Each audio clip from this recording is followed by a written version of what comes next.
Toe meets leather, and we are underway in Atlanta. Leary from his 5. Gonna try and return it. Got blockers in front of him. Spun around at the 20, still on his feet. 30. 40, out of bounds at about the 44. Georgia Tech off to a great start. Well, there you go. that's one way of starting it off. Man, what a return. And coaches talked about Christian Leary and say, hey, look, he's a transfer in from Alabama. He really needs to get more touches. It's all about volume with this guy. Well, how about a confidence builder on the first kickoff return? And how about confidence in him when you think about winning the toss? Most of the time we see coaches, when they win the coin toss, they defer to the second half. Coach Key and this Yellow Jacket team wanted the ball right away, and it's already paying dividends with a first down and 10 near midfield. King, play action. He's going to go all for it, and he's got Singleton. Beat his man, he's going to score. Wow! One play. That's all Haynes King needs. And how about the true freshman, Eric Singleton Jr., product of Douglasville, Georgia. He has been phenomenal for this Georgia Tech Yellow Jackets team, and what a play. Soft play action, no penetration from the Bowling Green defense, and one and done. 53 yards on the hookup, and Singleton has now scored a receiving touchdown in every college football game he's played in. All 5 of them this year, and he puts the Jackets up by 7 with just 17 seconds off the clock in the game. Wow. Not much analysis needed for that one. I mean, one-on-one, a little play action. Where's the safety? Who knows? Game started, Bowling Green. That's a happy man right there. Brent Key, it's interesting. Doesn't look happy. No, you never will. I talked to him yesterday at practice, and I thought Eric Singleton looked so much like a former Georgia Tech Yellow Jacket receiver in Kelly Campbell. Same size, similar path to get to Georgia Tech in terms of the recruiting process. And Coach Key, who played with Kelly Campbell here at Tech, said Campbell was much more of a sprinter, a track guy who became a very good football player. Singleton is a good football player who, until very late in his high school career, became a track guy. He really didn't have world-class speed until his senior year at Alexander High School. He'd been working on his game as a receiver, and he's much more fluid as a true freshman than many receivers you'll see. Yeah, and how about that, self-awareness? You talk about in 8th grade, he started working on his routes. Hey, how can I run this route to perfection? Because he didn't have that speed.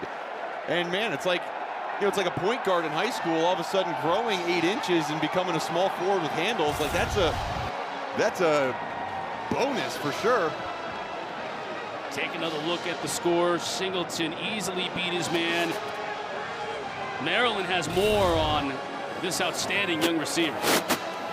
Eric Singleton said that he really wants people to know, I'm not just fast, and you guys touched on this, I am a great route runner. He said he likes a 50-50 ball better than the type of catch he just made, though. He said, I get bored blowing past guys because of my speed. So we'll see if he gets one of his favorites later. That one was boring then. As he just blew by the defender, Tarion Stewart. This is a heck of a back. It's tackled, but that's going to be a horse collar. Picked up about 2 yards on first down, but they're going to add 15 onto it.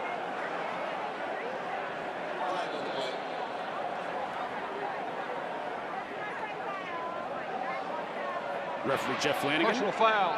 Close contact on the 13 defense. 15 yards.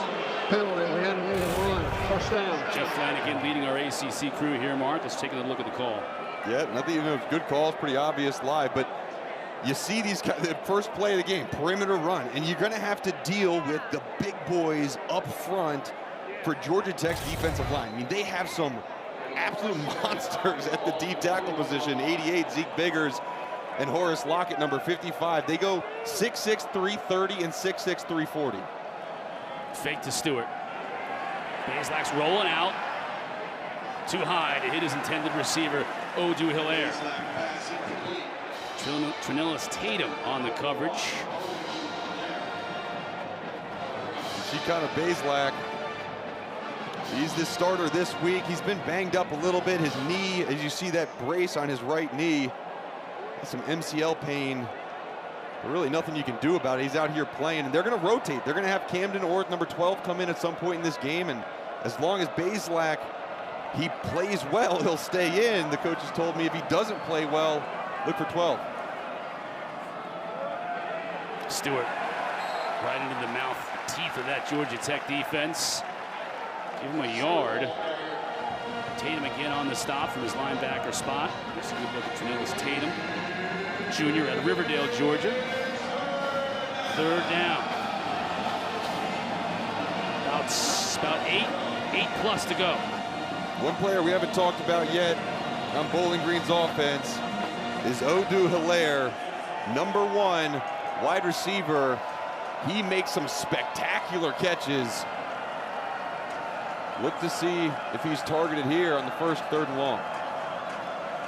4 wide outs. Instead, they give it up the middle. That's going to be a first down. Tarion Keith comes into the game and springs a big gain of about 14 yards right up the middle. First down, Falcons. Well, Andrew Thacker's defense has had any issues, it's been stopping the run. They're dead last in the ACC in stopping the run, and it's interesting. It's especially on these 3rd downs and these 2nd down and longs where they spread out, they have a light box, and teams take advantage of it. Good job by Bowling Green calling that draw play. Empty backfield now for Blaylock. Tech brings just 3, try to get it out to Hogan. And Finn Hogan couldn't extend to get it. It was out of his reach. The Thacker's defense, they will have light boxes, meaning they will have only 5 or 6 defenders in that 5-yard space of the line of scrimmage, and they want to stop the pass first, right? They said we'll rally to the run, but they have been exposed over and over again in that run game.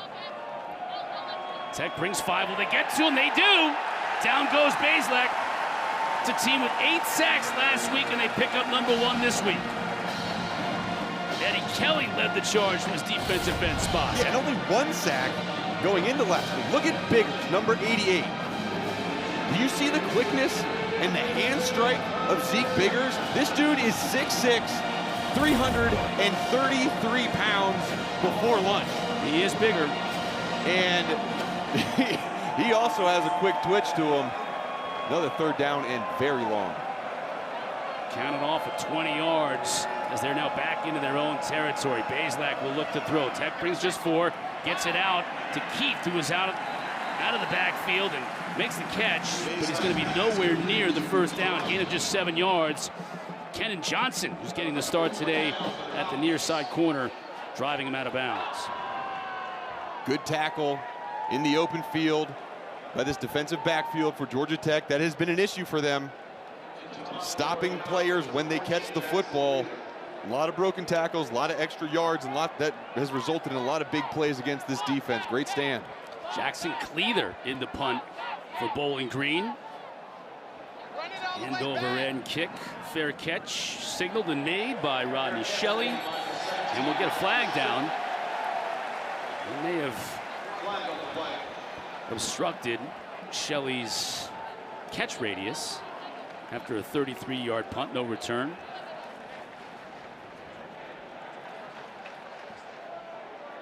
Kick catch interference.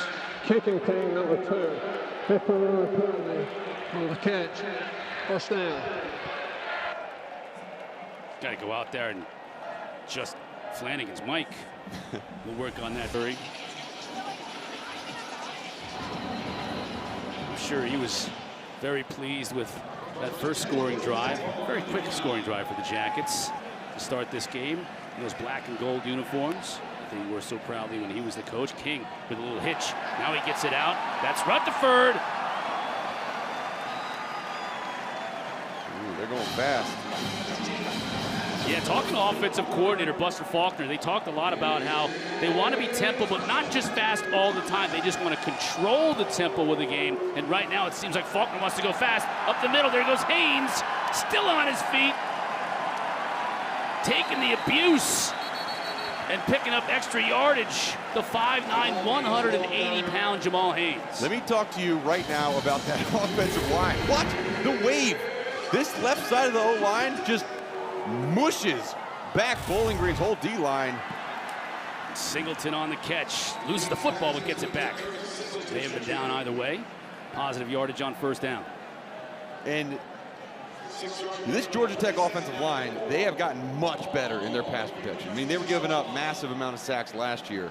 I think one area that the coaches are wanting them to get better at is the run blocking, right? And that first run that they had, much improved. King the fake to Cooley, to his tight end Leonard. Leapfrogs the defender, down inside the 15. They'll mark him at the 12. Another 14 yards for this Yellow Jacket offense.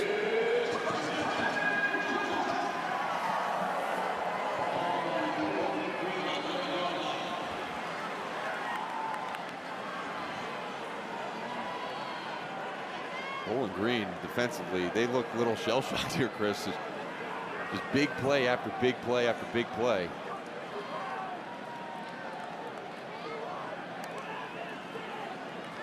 King passes it out to Leary. Touchdown.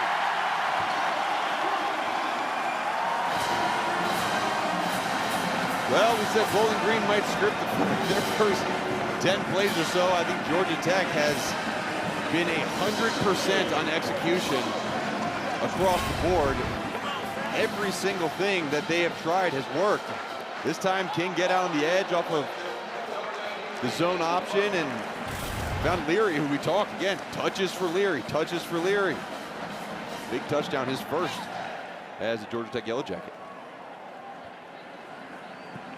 Aiden Burr with the try, and he splits the uprights. Yellow Jackets have had the ball twice on offense. They've scored twice on offense. 2 touchdown passes from Haynes King. The first to Singleton, this one to Leary. Jackets are rolling here in Atlanta early. That's a good point. Those things are going to glow for weeks. Yeah, they're going to have to leave him out here and then just like harness all that glowing power. I was wondering with the black jerseys, because ghosts are what color? White. There we go. I know. Maybe I think the thing is at night. That's cool. You're wearing the black jerseys. Oh, yeah. You kind of like you like a ghost. blend in. Yeah, you blend in the shadows. Nice. Gavin Stewart through the back of the end zone. Maryland, what's going on? Christian Leary get the almost ceremonial lift up from Coach Key after his touchdown. He said he's never done that to me before in a game. He did a few times during training camp. I didn't know it was coming, but he called me over, so I had to do it. He said, Coach, Frankie just has that energy, and you know, former offensive lineman, why not? Knows how to get his hands under the shoulder pads and he's move players around. Right. O-linemen know how to lift up running backs and wide receivers better than anyone. Blaylock out of the backfield finds Keith. Good pick of about 6 yards on first down. That's the second time they've used Tarion Keith in the passing game. And they like to call him TK, and TK makes plays for them. You get that guy in open space, doesn't matter if you're going against a Michigan defense, Georgia Tech defense, he is hard to bring down. And coaches say, like, he's not the fastest, quickest guy, but he runs hard. High knees, breaks out of tackles. Now Tarion Stewart, the bigger back of this combo. Stewart with the carry.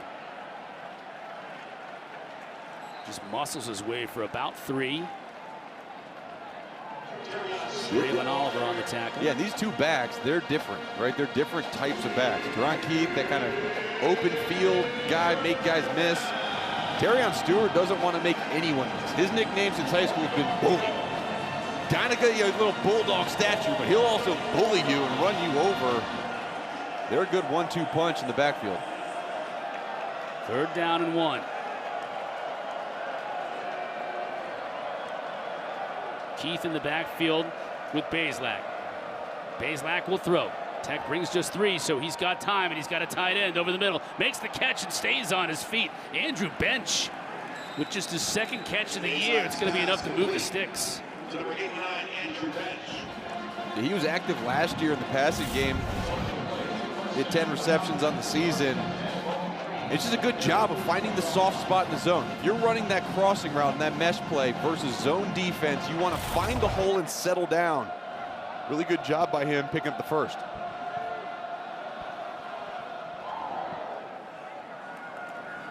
Give to Stewart. Tries to change his direction. Look at those quick feet for a big guy. Still on his feet inside the 40. Down inside the 30. Man! Kenan Johnson had to track him down. He was dead to rights before you knew it. Whoop. Yo, Out the left side for 30 yards. I love this dude. And I was trying to hold back a little with my emotional response to him early, but he is so fun to watch. He's 5'9", 225 pounds. Like, that is a muscle. That is a bowling ball of a guy. But you see how nimble he is with his feet, jumping over dudes, spinning around. He's a fun player to watch. Stays in the backfield. Takes the handoff and has nowhere to go here. Just a massive humanity in the middle of that Georgia Tech defense. They'll bring up 2nd down and 10.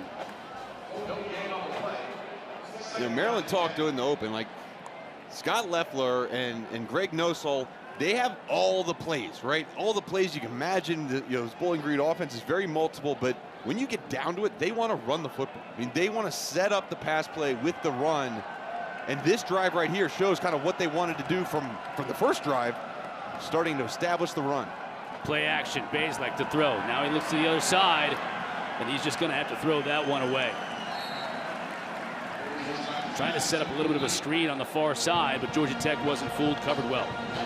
Yeah, Cameron Stewart, the left tackle, was about 15 yards downfield, so that ball would have had to have been caught behind the line of scrimmage. And it was well defended. Again, last 3rd and long, they opted for the run. With the score, with the way it is, it could be 4-down territory if they pick up enough yardage. So it could be a run or pass in this situation. Well, with no backfield, though. No running backs in the backfield. You got to think pass. Could get a jet sweep, though. Nope. You got Keith on the far side, top of your screen, split wide. Blaylock to throw.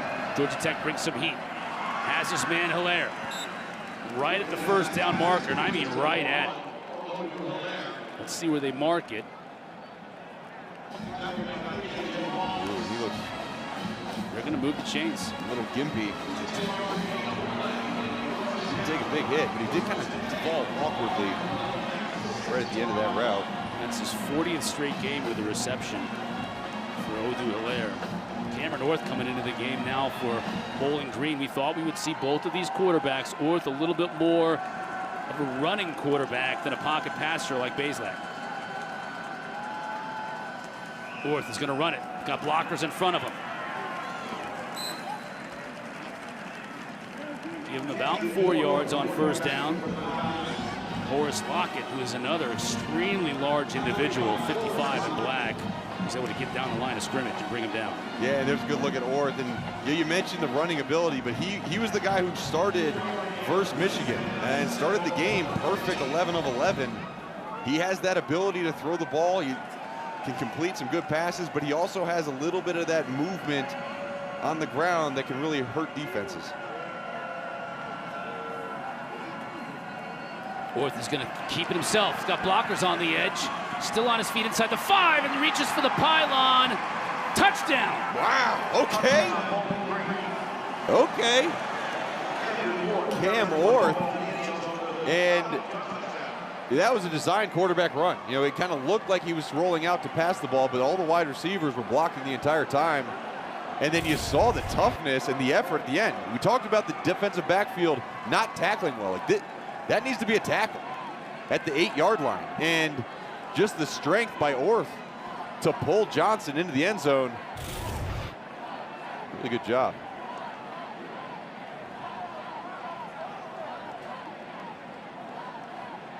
This Bowling Green coaching staff, they're looking to find their quarterback. Loeffler does not want to play a dual quarterback system. And we're all watching it. This is basically the tryout. They enter Maction after this game. After review, the runner stepped out of bounds. The ball was placed on the 10-yard line. A 2nd and goal.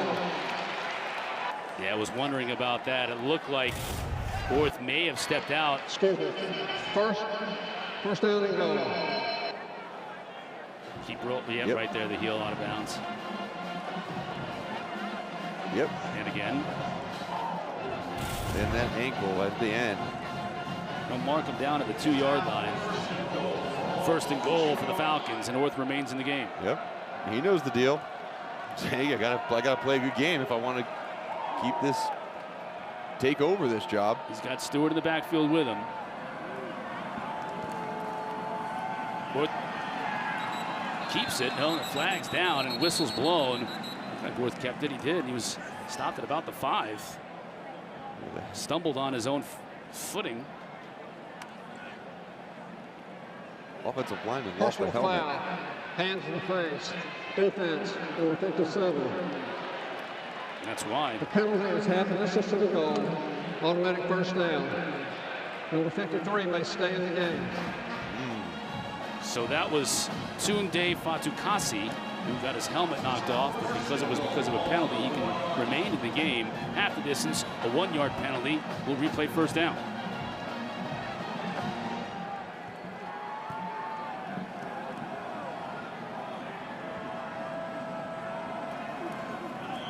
Orth is going to keep it again, looking for the end zone. Won't get there. Braylon Oliver, no, now they say he did get in. There. It looked like Braylon Oliver was going to keep him out, but he just kept his footing and refused to go down and finally broke the plane. Man, what a desire to get in the end zone by Cam Orth. And look at this push in the middle. You see Biggers just mauling the offensive lineman, and again, poor tackling by Georgia Tech defensively. There's Braylon Oliver, number 4, who just couldn't get him down. Great job by Camden Orth.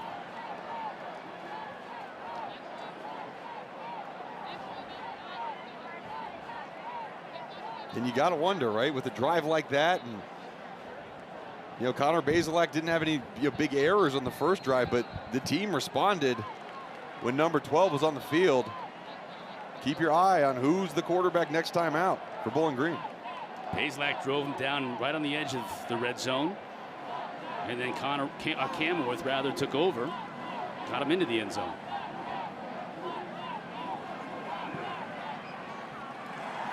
Allen and I's kick is good.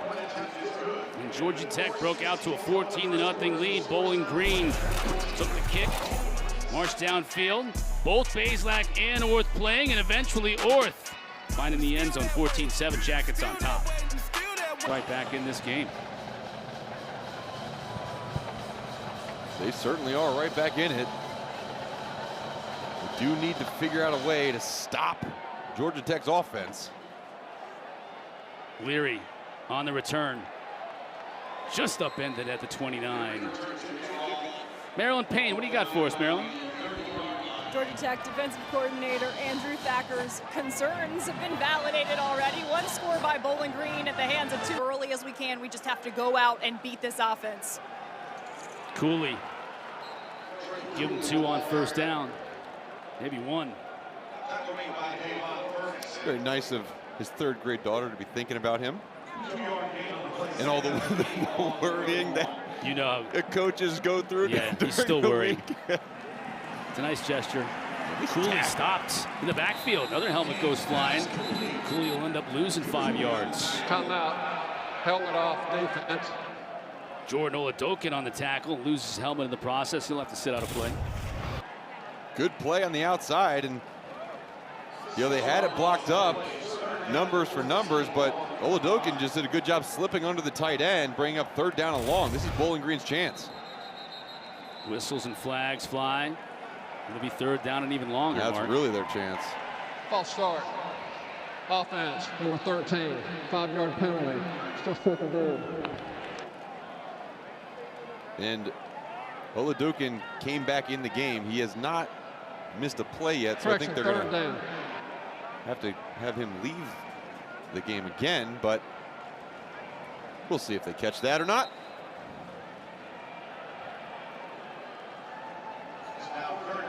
Guess not. He's staying in. There he is, number 1 in white. 3rd down and 19. King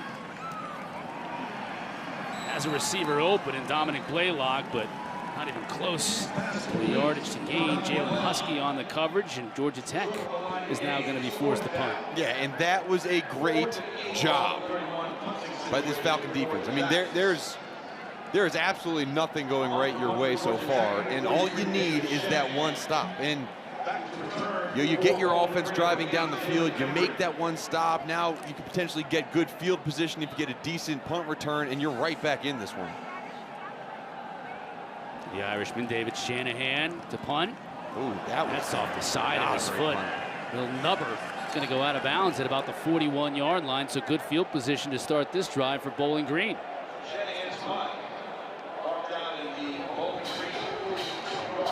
Tonight at 8 o'clock Eastern on the ACC Network, Pitt and Virginia. It's electric. You can't. I can't. It's scary, to be honest with you. I mean, you're still 6'5", about, what do you run these days? Yeah, like 225. Solid, rocked up 225, by the way. Bench again. Appreciate that. Got lineman in front of him. I thought you were telling me to start benching again, honestly. I thought you were like, look, you're rocked up, but you need to bench again. No, it was bench again on the reception. Those days are over, I think, aren't they? I mean, still bench, but you're not plating it up like you were back in the day with the Giants. Once all my kids are in school all day and I have a couple extra hours. Oh, going back to it. It takes time to bench. You got to get the appropriate rest time in between sets. You also don't want to wreck your shoulders, which is always possible. Stewart trying to wreck this defense. To spin again, stays on his feet, still on his feet. Down to the 45. Yo, man. 11 yards once again for Stewart before Miles Sims finally brought him down. He is hard to bring down. Yeah, check out that inside spin. Looks like a defensive That was Miles end. Brooks too, by the way, out in space. Yeah. Miles Brooks is one of the best safeties in the league, and I mean, he doesn't know where he is right now. He is a pinball. He's pinballing off his own teammates. He'll catch a breather. He got Patterson and Keith now in the backfield. Reverse. That's Hilaire. He's got blockers in front of him in space, but there's a flag down behind the play. He'll pick up about 14, but then maybe coming back, and I think we're going to get a hold on the edge. Holding. Offense number 10. 10-yard penalty. Still first down.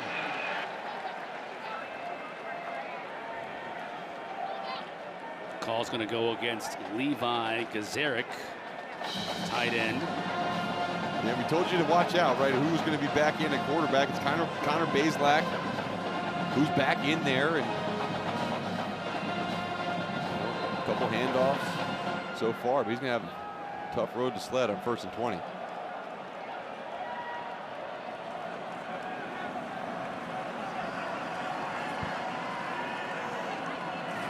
Empty backfield for Blaylock. That could have been picked. It wasn't. Instead, he finds Hogan. Picks up a chunk of those yards they lost on the penalty, but it still brings up 2nd down and 14. Ooh, watch how close this is, though. Right there. Angle by Harris. A really good job, right? Blaylock understands, hey, Harris is a defensive end dropping out the flat. I'm going to try to throw it out to my wide receiver, who really presents it more as a tight end. Finn Hogan, 6'5", 220-pound wide receiver, kind of presents as that tight end for them, and they'll use him in that fashion. Final minute of this first quarter. Blaylock to throw. Finds Hogan again underneath. Short gain. Going to bring up 3rd down and long. Miles Brooks on the coverage. We will see if Bowling Green will opt to snap it one more time, or if they choose, they can wait for the game clock to wind down. In that 4-down territory, just over midfield. You pick up 5 here, look for them to possibly go for it on 4th. And Blaylock waits for the clock to hit triple zeros. Come to the end of our first quarter here in Atlanta. Georgia Tech jumped out to a 14-0 lead. Bowling Green has come back. They've got about 10 yards to start this second quarter for Bowling Green team that, gotta give them credit, looked like they were going to get their doors blown off at the beginning of this game. It was 14-0 before you could even blink an eye, but they fought back to get it back to within 7, and now a 3rd down in Georgia Tech territory to start the second quarter. Yeah, and it's not easy, right? It's not easy to mentally just put the game in perspective. Hey, we're still early in this game. We got a lot of game left to play. It's going to be a big third down. But then we mentioned possible 4-down territory. Keith motioning out of the backfield. Georgia Tech bringing heat up the middle. Hilaire can't make the catch. And a rare drop from Odu Hilaire. Georgia Tech brought the house, and that was open. That was open, and fortunate for Georgia Tech that wasn't caught. Good play on the outside by Kenan Johnson. So Cleather comes in for his second punt of the day. Again, end over end, and Rodney Shelley will just let this one bounce toward the goal line. It's going to go into the end zone for a touchback. 44 yards on the punt. Nothing on the return. It'll be a net of 24 yards. Earlier, Maryland was able to catch up with Coach Leffler. Coach, we know you wanted to use both quarterbacks. We saw Connor Bazelak lead you guys into the red zone, and Cam finish that off. How will you continue to manage their use? We're going to do exactly what you saw in that drive. We think that Cam brings a whole different dynamic in terms of running the ball, and he has the ability to throw it. So we're going to use them both and try to find a way to keep drives alive. With the use of both, how do you make this offense as effective as they just were? Do what we did last drive. Block, throw, and catch. Thanks for the time. Thanks a lot. Haynes bounced it outside, and it was a heck of a tackle by Darren Anders. Ooh, and that would have been a big game. Yeah, it would have. Darren Anders, he is no stranger to tackles.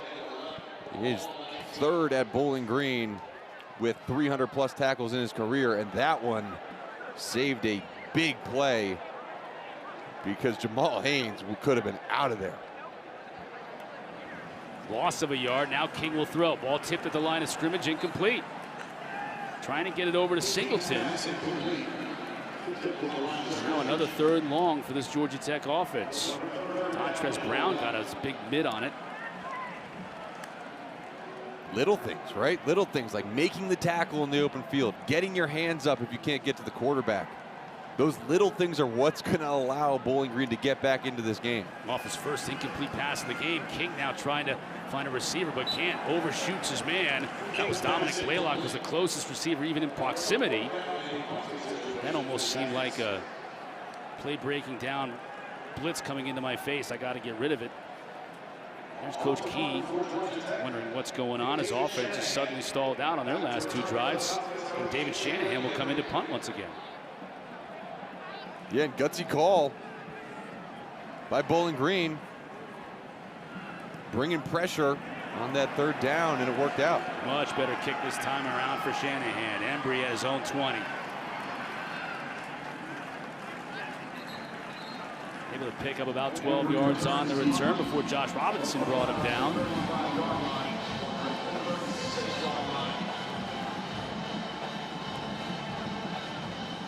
All right, now for today's Aflac trivia question. Who are the six power conference schools to never host game day? 6 Aflac Power 5 conference schools to never host game day.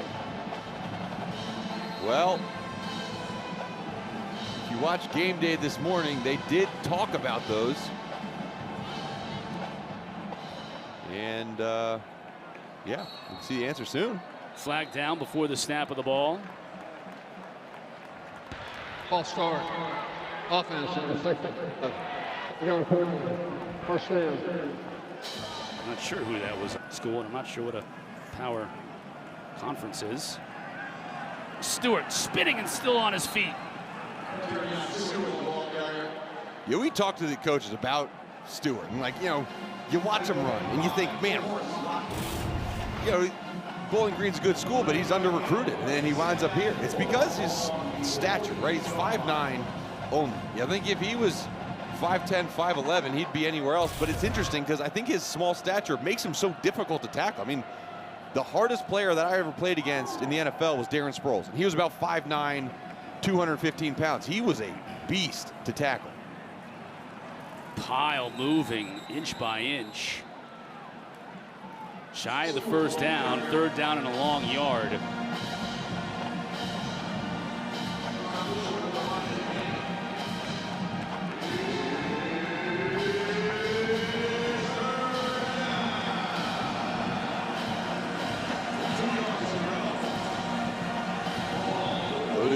Checks back in the game in the slot towards the bottom of the formation.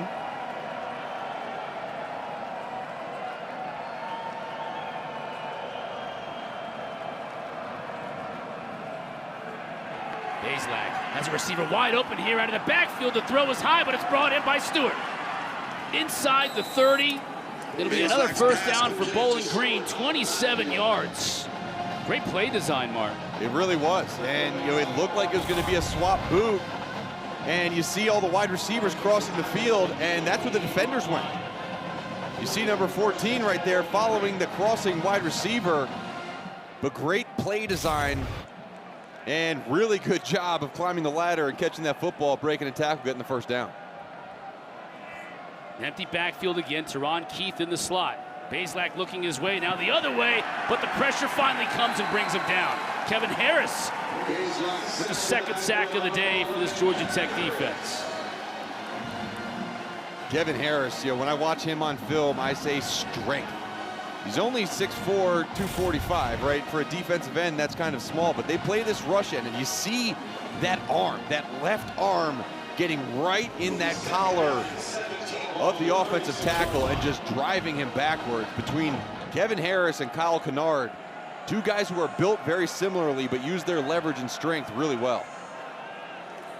Blaylock has time, has a receiver over the middle, caught.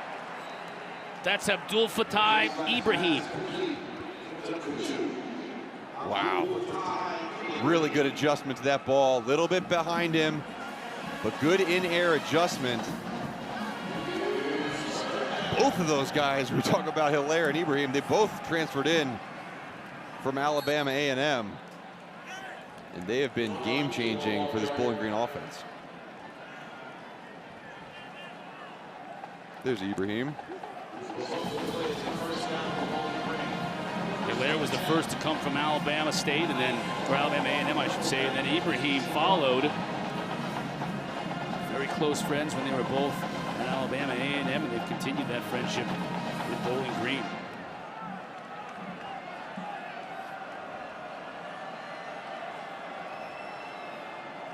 First down and 10 for the Falcons.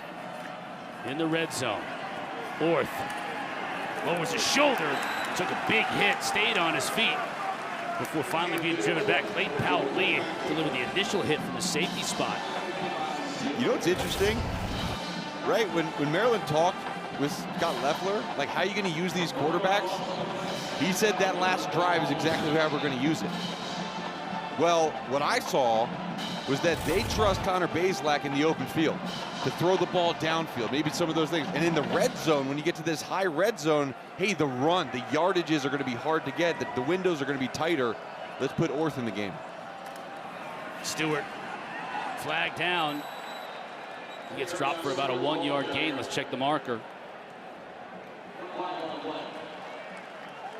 There'll be a hold against Bowling Green. Holding. Offense over 7-5. 10-yard penalty. So second down.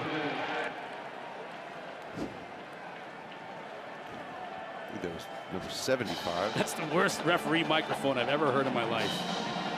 Not good. At least we're hearing something. That was 75, Nate Pabst. Yep. That is not a blue ribbon microphone. I'll tell you what, that is not, but that's the first thing I thought of when I saw that last name. You got it. There he is. Little Pabst blue ribbon. With this heat here in Atlanta, use one of those. We'll have to wait till the game's over, though. Then we'll enjoy a cold beverage or two. Orth remains in the game. It'll be second down and forever now. Probably not a Pabst, though. You'll probably have a hard time finding one here in Atlanta. That's a pretty good run. Tyson Patterson on the carry. Micaiah Scott downfield making the tackle, 7 yards, so it's a third down and long. It's Leffler going to dial up here. Along with Greg Nosal, offensive coordinator, co-offensive coordinator.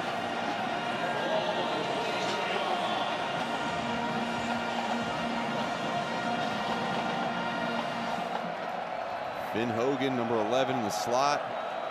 To the bottom of your screen. It's Ron Keefe. Tailback also split wide at the bottom. Tech brings just 4 or throws, and the receiver fell down. Yeah. Coming out of his break, Finn Hogan fell down. Yeah, just got his feet caught up.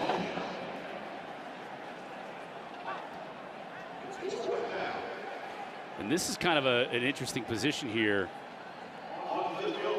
Alan Anaya, the kicker for Bowling Green, is accurate but doesn't have a great deal of range.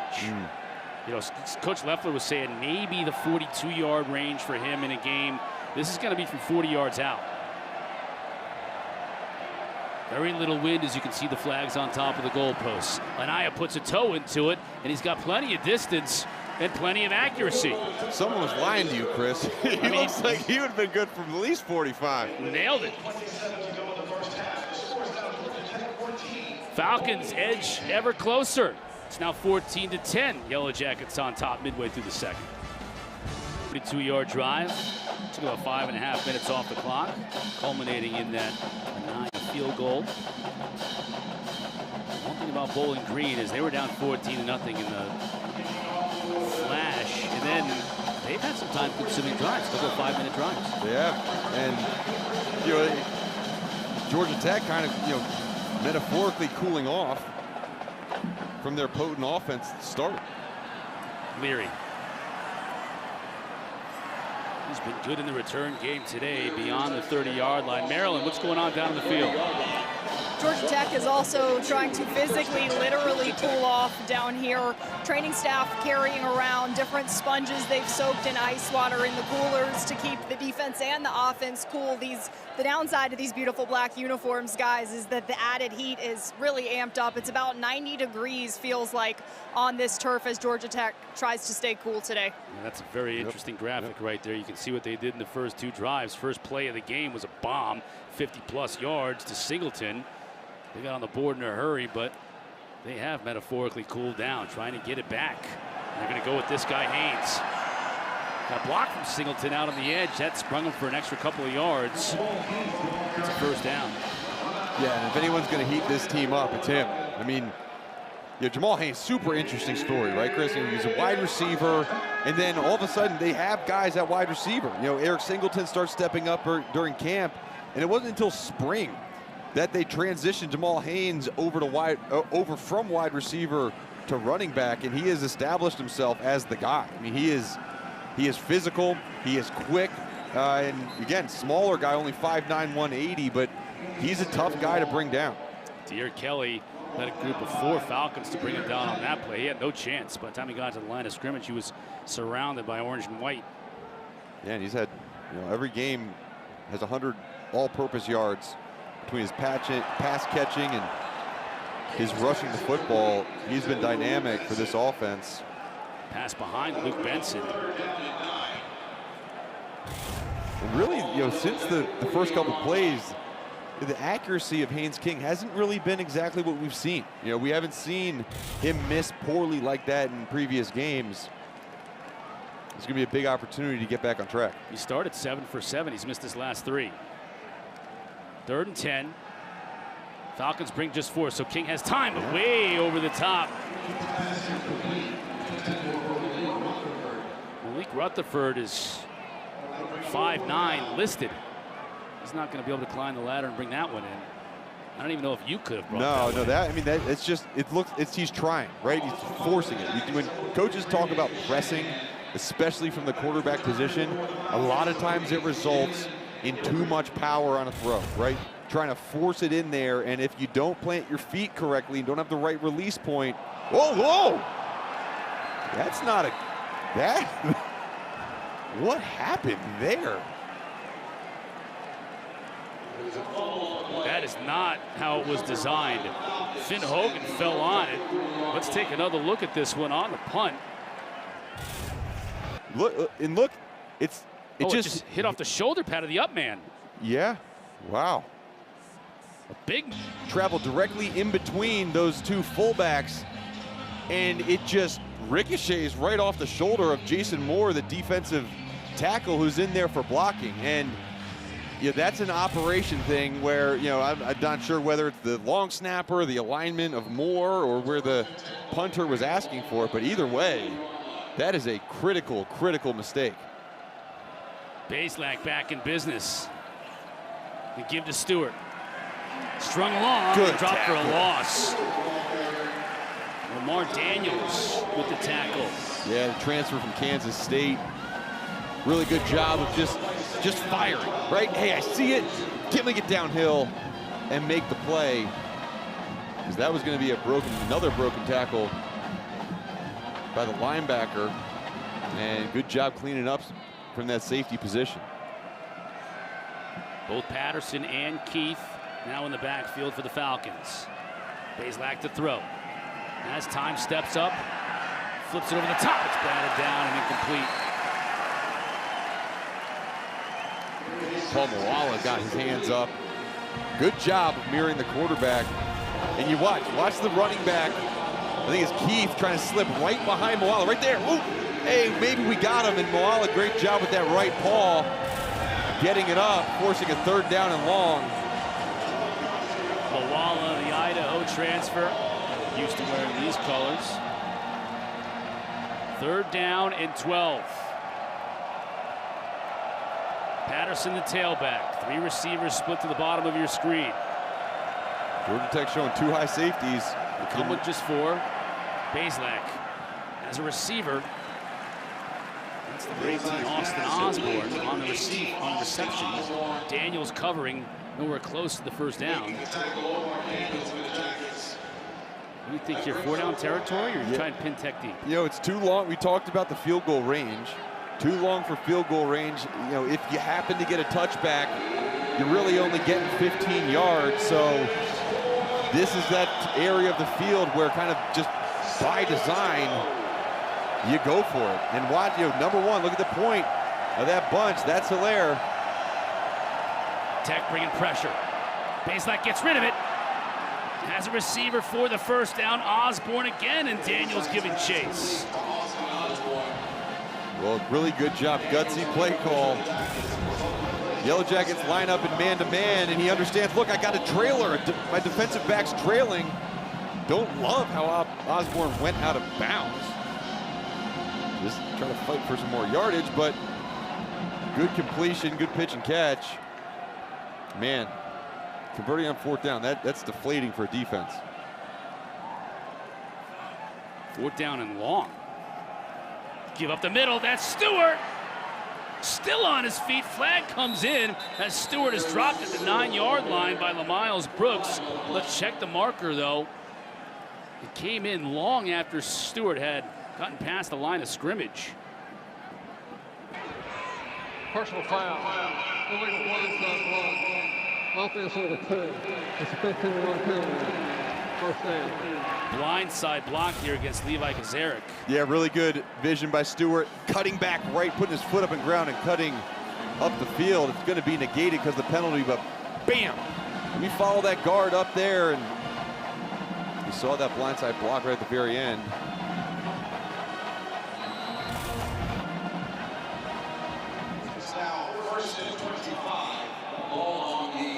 Really impressive young man running the football.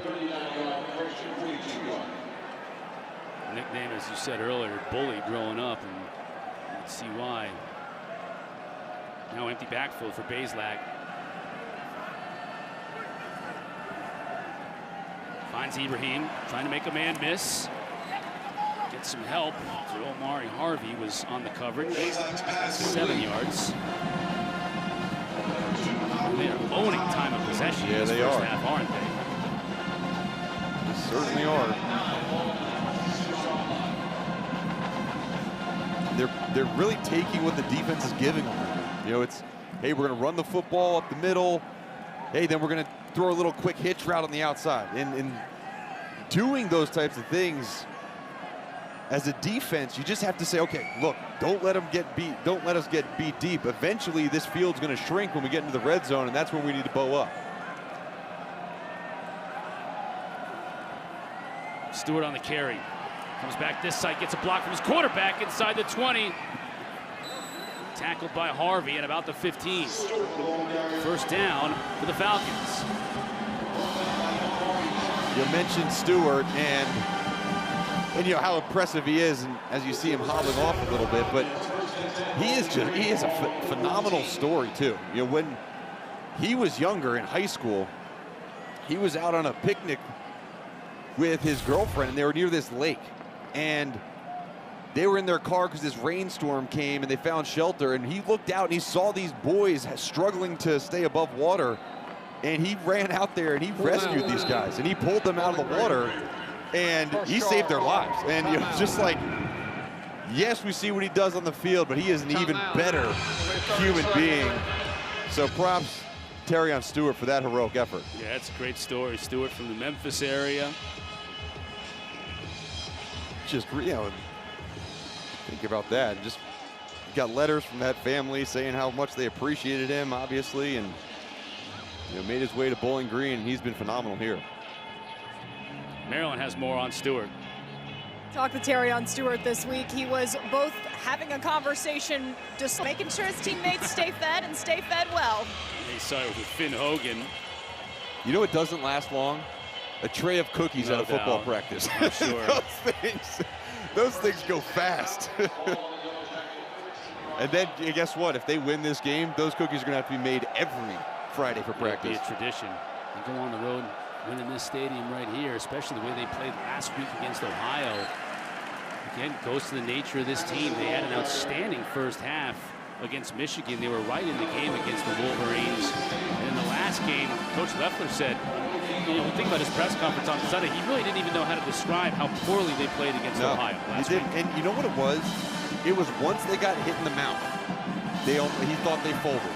And he said, what did he say? He said, hey, you know the best ideal game? If we give up a pick six and then our team turns around and we turn it on. Well, hey, they basically gave up a pick six with that first play, a big long touchdown, and they've stepped up.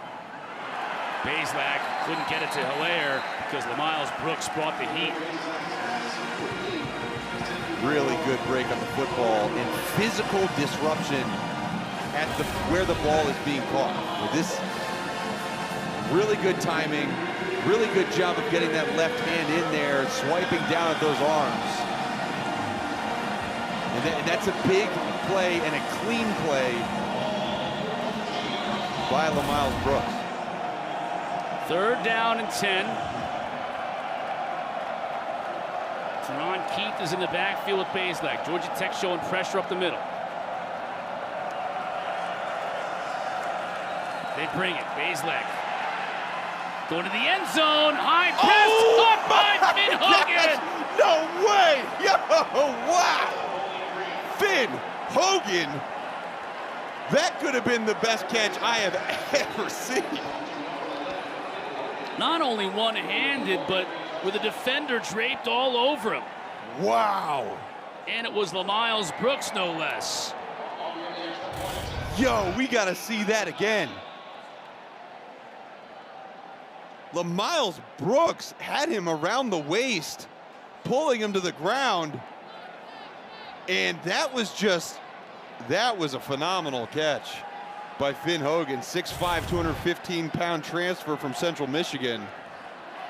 He's making a statement on this game. Anaya adds the points.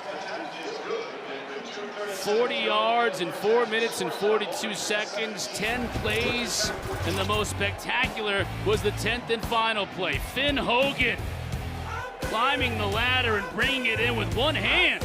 Falcons take their first lead of the day here in Atlanta.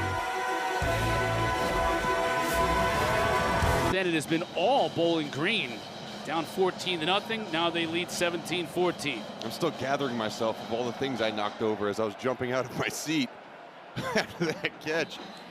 And so, okay, so we've seen some spectacular catches from Bowling Green. You guys decide which was better. This was a few weeks back, opening week. This was Odu Hilaire. And look at this fingertip catch. Squeezing those balls, squeezing that ball in between his fingers. And this one, I mean, I don't know. This Hogan one might have it beat. That was one heck of a catch. With the defender again draped all over him. And Hogan brings it in. You know, we saw right before that catch, we saw him eating those cookies after practice. Yeah, he was there. I'll tell you what, you can't, he's not going to be able to play without cookies again. Right. How does Tech respond here in the late going? Rutherford. They need to get the ball in his hands. They need to get it in Leary's hands. You know, they don't have a stable of receivers that are 6'2", 215 pounds, as we have a player down on the play. Timeout. That's Player injury. Jalen Husky. We'll take a quick break. Be back with the final 2:23 of this first half. So here, get the lead back before halftime. They'll try it on the ground. They won't have a great deal of success. Trey Cooley. George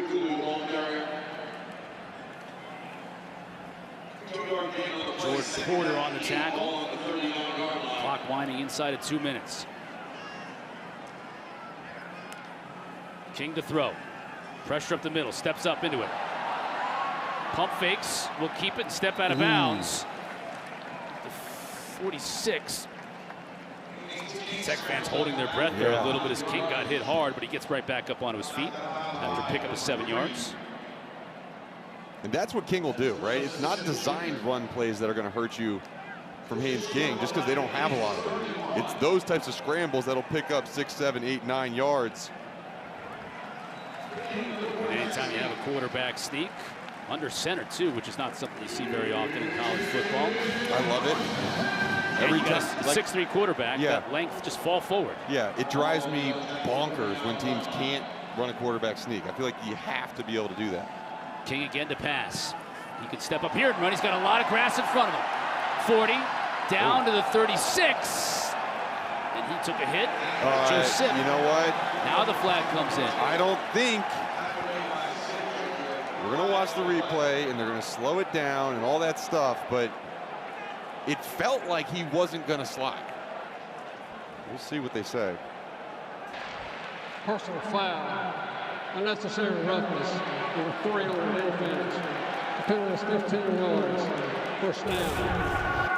Yeah, and no targeting because nothing hit the head or neck area, but you see it doesn't look like, it looks like he's kind of cutting back and slowing it down. Obviously, there is a moment, but it just, how are you supposed to know if he's cutting back or if he's sliding?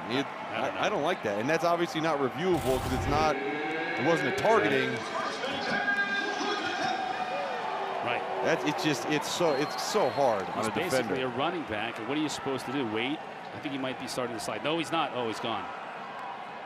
1st and 10. Now King wants to run it. He's not going to get very far.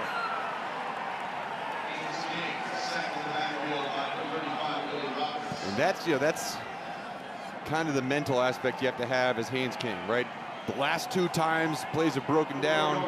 Guys haven't been open right now. I pulled down and run it. Well, it's not going to be there every single time. Now it brings up 2nd and long. King to throw. Going to the end zone for Singleton. Covered nicely by Jordan Oladokin. Yeah, great coverage by Oladokin. I mean, he was there. And quite honestly, if you didn't get a good defensive play from Eric Singleton, almost pass interference on Singleton because Oladokin wanted it. Yeah, I mean, if that was the other way around and that was Oladokin not looking back at the football and just attacking the defender, either way, good defensive stop on that play, and that'll going to bring up 3rd and long. Falcons bringing the house. King is going to have to get flushed out of the pocket, and he's going to get sacked. Oh, that's intentional grounding. That's got to be a... Ball came out. Either way, he didn't get it. He's outside the tackle box, but he didn't get it within 15 yards of the line of scrimmage. No. And he was in the grass and just threw it. I think they're going to rule it down. Or intentional. Either way, that's where the ball is going to be, where he was sacked.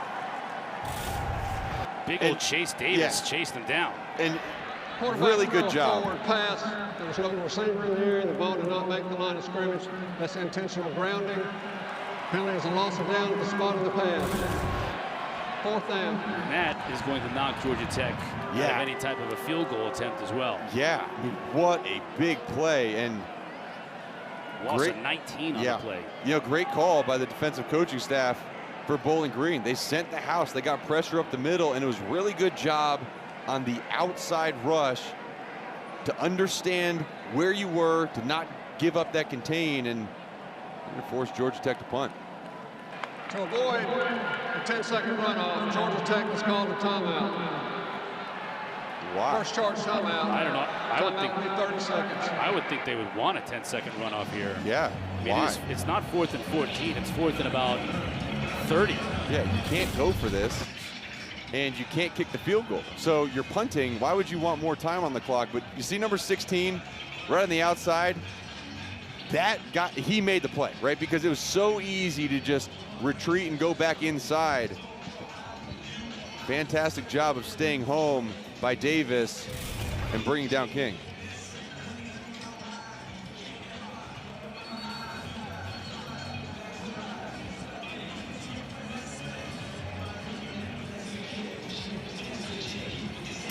Bowling Green has outgained Georgia Tech 223 to 155, and let's not forget, 53 of those 155 yards were on the first play of the game. Yeah, they were almost all in the first 2 series. So it's going to be back to the drawing board for Brent Key and this staff at the half. Shanahan is on to punt.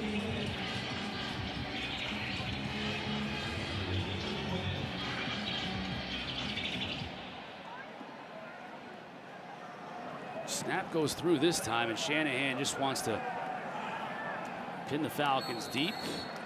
Fair catch at the 12-yard line with 44 seconds left to go in this first half after a 31-yard kick and a 31 as well. Now, you're a team on the road looking to spring the upset here. You're a 22-point dog coming off the worst game you've played maybe in years. What do you do here? I mean, do you get too cute? I mean, you're your own 12 in the final minute, or do you just want to run this clock down? Or do you maybe just see what you do on first down? Yeah, I mean, I think you're aggressive here. It does look like they're going to just kneel the ball down. They do get the ball to start the second half. Yeah, they're going to kneel it. Does. So Chris Winkie talking to his quarterbacks. Well, that'll answer the question right there. Yeah, Coach Leffler wants to just take this one into the house at halftime, and really, this was a 14-0 game. Georgia Tech had the lead, and you got to give credit to that man right there and his team fighting back, not only to not get blown out of the building, but to take the lead in the first half. They not only take the lead, take the momentum along with the lead. And right now, there's a much different conversation that Leffler's having in his locker room than Brent Key is having in his. It is a much different feeling. If you're wearing those Ghost jerseys, you feel like you might be Ghost out there right now. You got to show up. Our halftime score, 17-14. And score points and take the lead. Yeah, and Leffler loves the fact that his team responded the way it did. So easy to go down 14-0 after those, the big play and then the long drive. And his team responded. And, didn't respond. It was Brent Key's team, right? Offensively, they really have struggled to get anything going and finding a rhythm in their offense after that. And that's reflected in the total yards in this game. Well, now this defense is going to have to bow up and get the ball back to the offense, because Bowling Green gets it to start this second half, up by 3.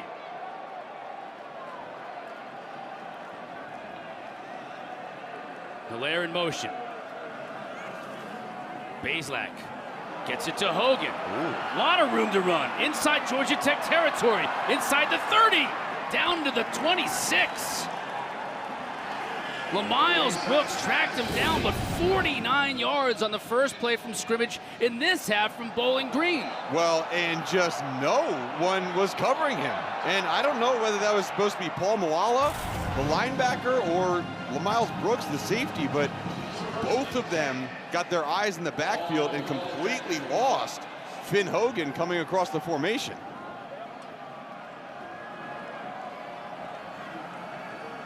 Blaylock to give to Stewart up the middle, crashes into the second level. Down to the 14, another first down. He still didn't think he was down. And I don't know what is going on with this defense. Just looks like not a lot of strain at all. from anyone in a black jersey. Stewart's shoulder was definitely down on the ground, so he was, but not until he picked up a first down, another 1st and 10. Again to Stewart. Give him about 2. Kaya Scott leading the charge defensively for Georgia Tech.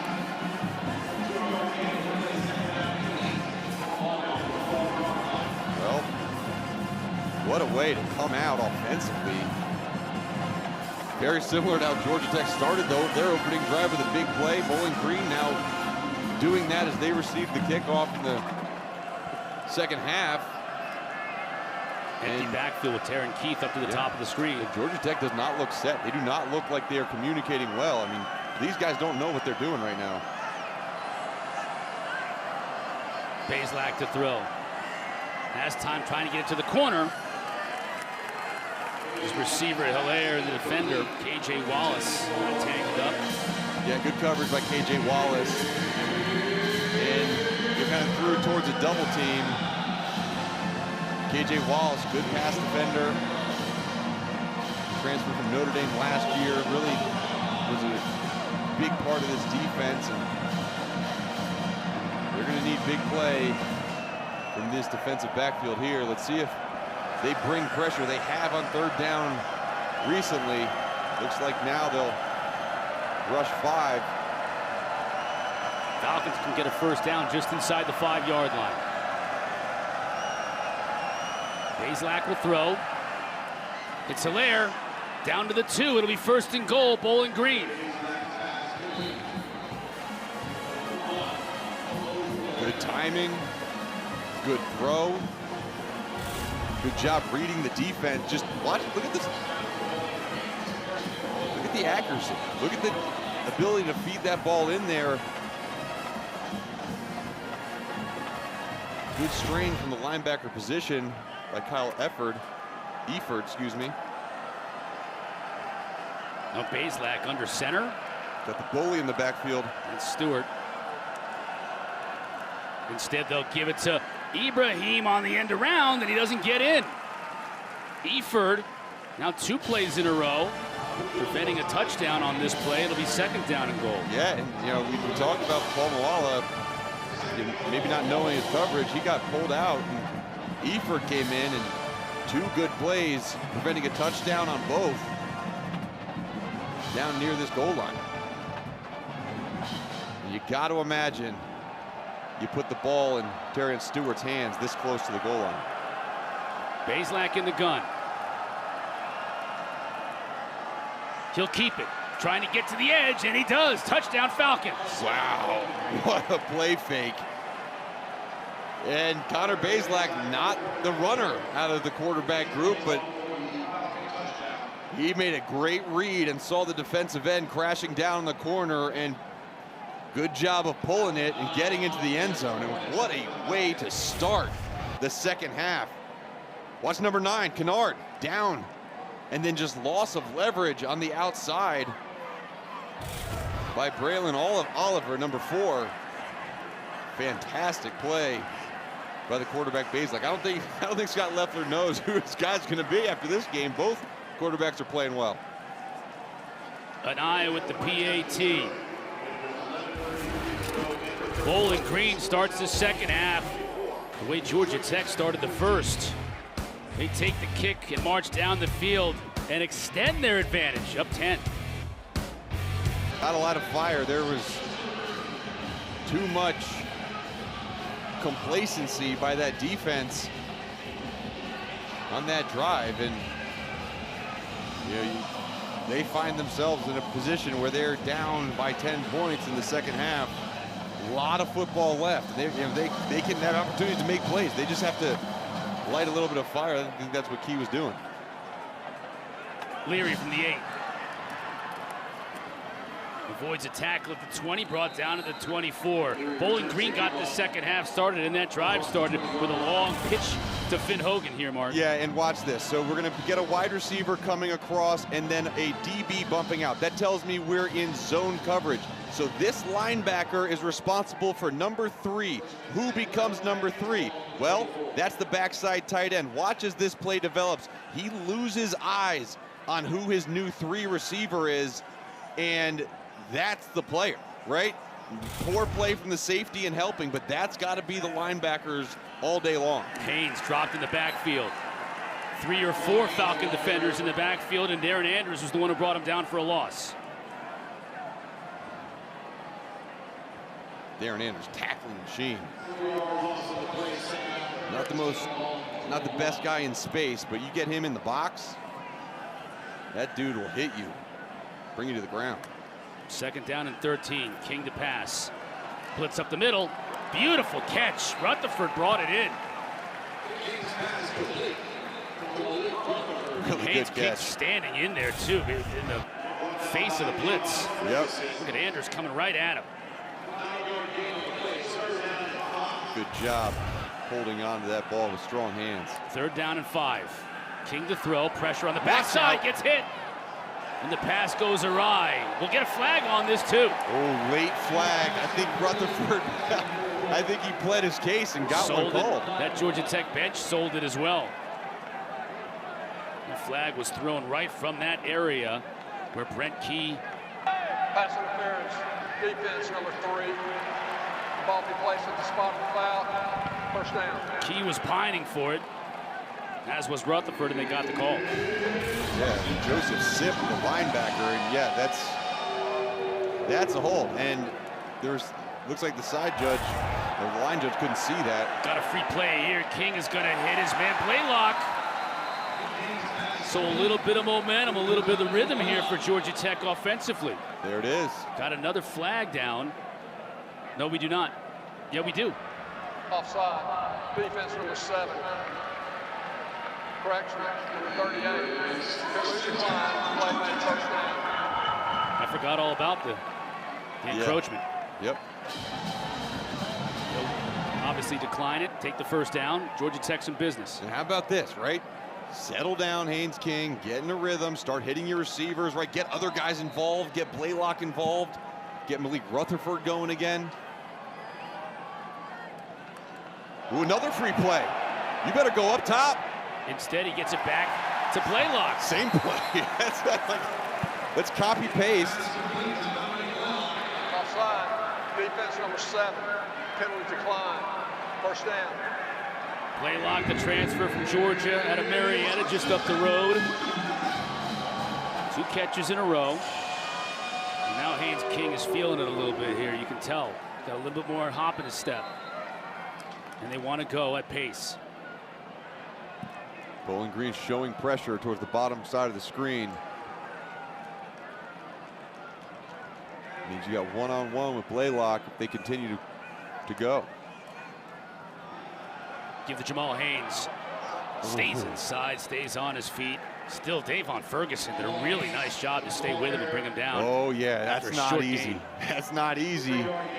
Davon Ferguson gets put in a position, and just a great move by Jamal Haynes. Gain of 3, 2nd and 7.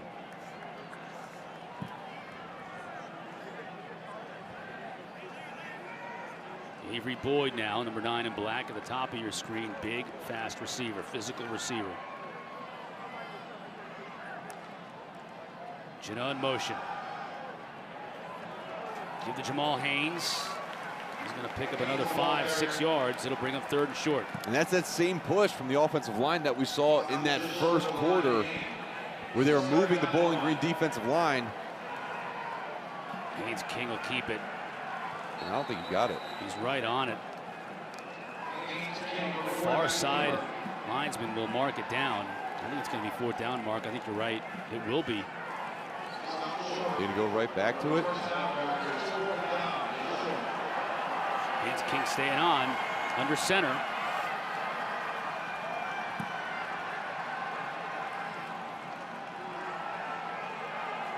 Try to draw him offside.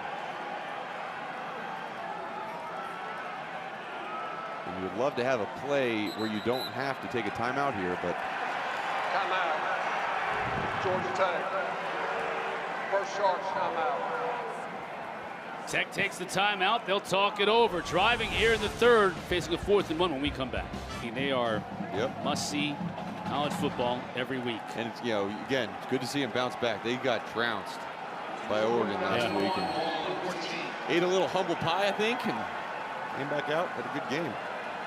4th down for Georgia Tech. It'll be Haynes King again, and he loses his footing. He may have fallen forward just enough. This may end up being the rare measurement in college football these days. He lost his footing as he was trying to get traction. His helmet also came off, so he will have to. Well, he hopes he has to come out for just one play and not for Bowling Green's next series. Timeout on the field as they will measure. Yeah, it's right on it. Looking down the line here, Mark. But it looks almost like the ball wasn't snapped correctly. We run that back, slow it down a little bit. It looks like that kind of bobbled snap right underneath the center. Look, watch this exchange. The ball, let's see, it slips a little bit out of his hands. And then he runs right up against the center's backside. He didn't get it. Wow! What? Whoa, man! Back-to-back quarterback sneaks stopped. And man, we were talking, it feels like, okay, maybe Georgia Tech is doing something here on this drive. And Bowling Green. They just snatched the momentum right back. And some boo-birds here at Bobby Dodd Stadium raining down on this Georgia Tech team today.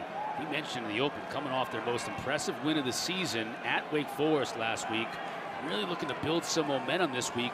And they are having a devil of a time here against these Falcons from Bowling Green. Stewart bounces it outside. Picks up about 3. Defense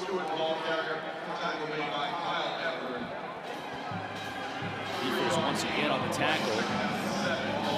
I think Stewart can do some squats, some deadlifts. I mean, look at that lower body. Yep. He can move weight. And he's been moving the pile today as Bowling Green continues to dominate in time of possession, really going all the way back to the first few minutes of this game. Stewart. No, this time they go out to the other side and try and get it to Finn Hogan. Good fake. Had me fooled. Good job by Georgia Tech not being fooled and playing their leverage into the boundary. Even if that was caught, that would have been tackled for a very minimal gain. I'll tell you this, both these quarterbacks are very good on their face. Yeah, they are. Blaylock and Orth have been outstanding today. That one didn't fool Georgia Tech, though, and you saw Andrew Thacker, the defensive coordinator. He needs his defense to step up really big right here. Get the ball back to his offense in good field position. Showing some pressure up the middle. That's Tatum. 7 in black. Now he backs out. Blaylock steps up, has a receiver over the middle, hits him for a first down. Ibrahim will move the chains. Flag down, though, behind the play. Let's check the marker.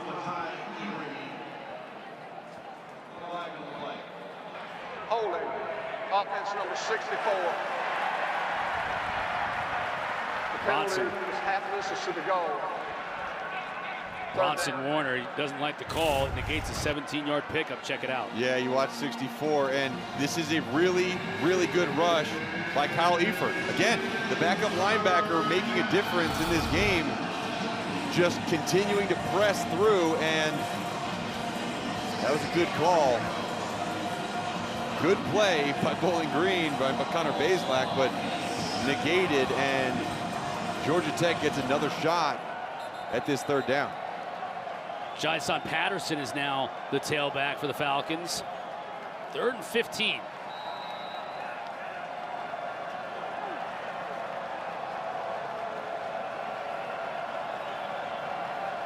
Tech brings just 4. Blaylock is going to run it. Gets hammered at the 24, and that's really close to a first down as well. LaMiles Brooks is able to tackle and bring him down, but... And it is a first down. Wow. I mean, the quarterback keeps it from his own 8-yard line and goes 15 yards and picks up the first down. Wow. That was a design quarterback draw the whole way.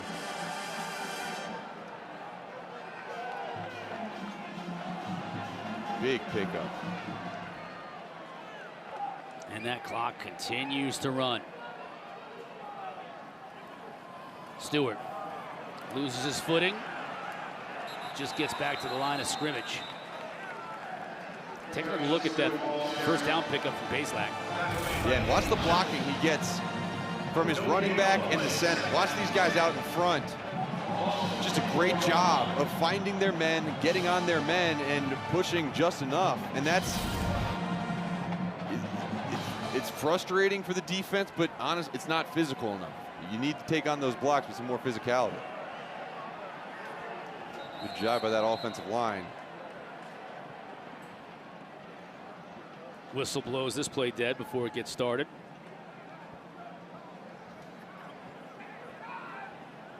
Jeff Flanagan kind of moseys over on the field, doesn't he? Our referee today, this ACC crew.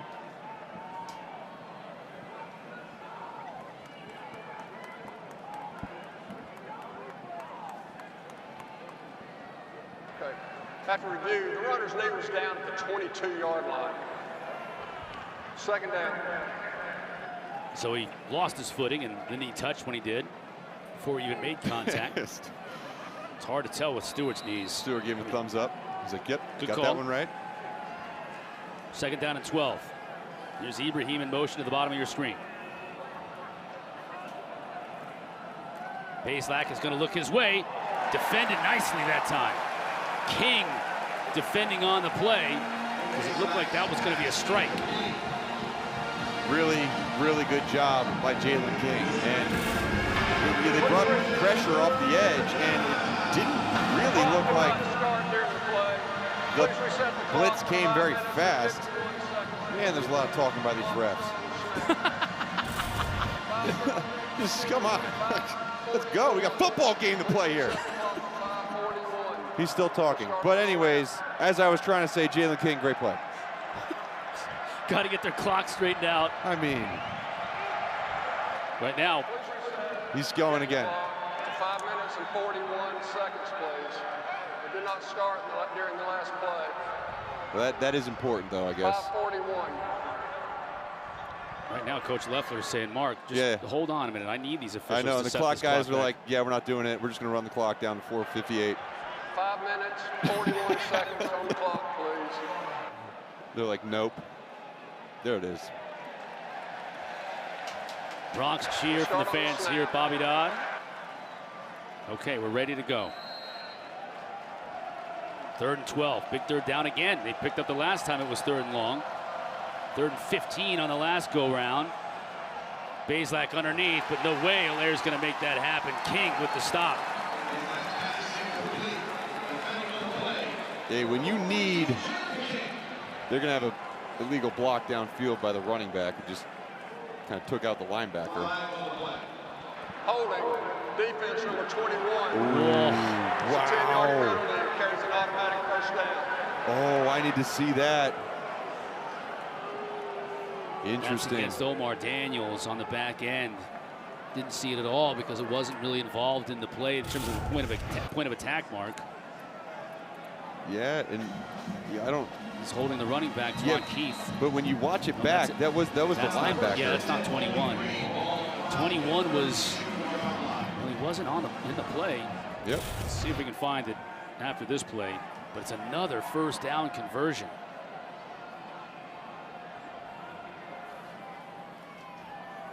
Hogan with room to run into Georgia Tech territory. What kind of a game is this kid having today? I know. And again, another good play recognition. Georgia Tech is sending a lot of these fire zones. What does that mean? You're sending a zone pressure where you drop off your defensive end, and your defensive end is responsible for the flat coverage. Well, what Bowling Green is doing, they're saying, hey, I'm going to identify the defensive end that's dropping, and I'm going to bring Finn Hogan right behind him on a wheel route. It's been really, really good game plan from this offensive coaching staff for Bowling Green. Hogan now in the slot. Give to Stewart. Still on his feet. 35, just powers his way, bowls over a defender, gets down to the 34. And Miles Brooks is going to have nightmares about 4 and white tonight.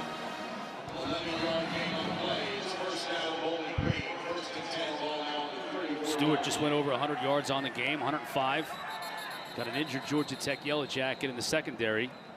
Timeout for a player injury. That looks like that might be Clayton Powell-Lee. It is. We'll check on his condition when we come back. 20th ended this Bowling Green drive. Yeah, it was down the backside of this play, 3rd and 12. Watch Omar Daniels just getting too physical and taking down the tight end. And that, that's right here. That looks like kind of another one. But that's where it was. And good job by our camera crew finding that for us, because that was away from the play and a big mistake for Georgia Tech on that 3rd down. Another first down for the Falcons. Blaylock. That's Keith. Man. Inside the 20, inside the 10, and out of bounds at the 6. LaMiles Brooks is running all over the field chasing these Bowling Green Falcons, but not catching up to them until they picked up big chunks. And it's that swap action. Swap by meaning like the wide receiver or running back are coming from the left side of the field back across to the right side of the field, and these linebackers' eyes have just been poor. And it's just a really good catch and run, but another big play on very similar action that we saw on the first play of this the second half. 28 yards. Blaylock rolls the pocket. Throws this one away.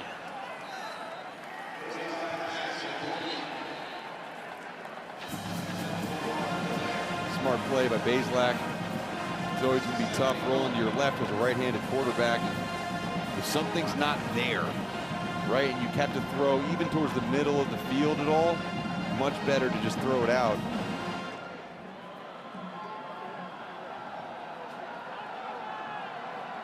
You see Bowling Green's numbers offensively. They have been challenged at times this game. As a matter of fact, they scored 13 points in the last 2 games combined coming into this game. But it has been a different story today in Atlanta. Stewart trying to get to the end zone and will make it. Yes, he will. He's going to get in. And Bowling Green is housing Georgia Tech here on their own field this afternoon. yeah, and 14 points scored right off the bat.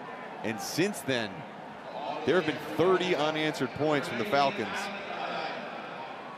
And that man right there has been a big reason for it, whether it's his actual running the football, 18 carries, 111 yards, and a touchdown, or it's his threat of running the football that set up some of these play action, these swap boot plays.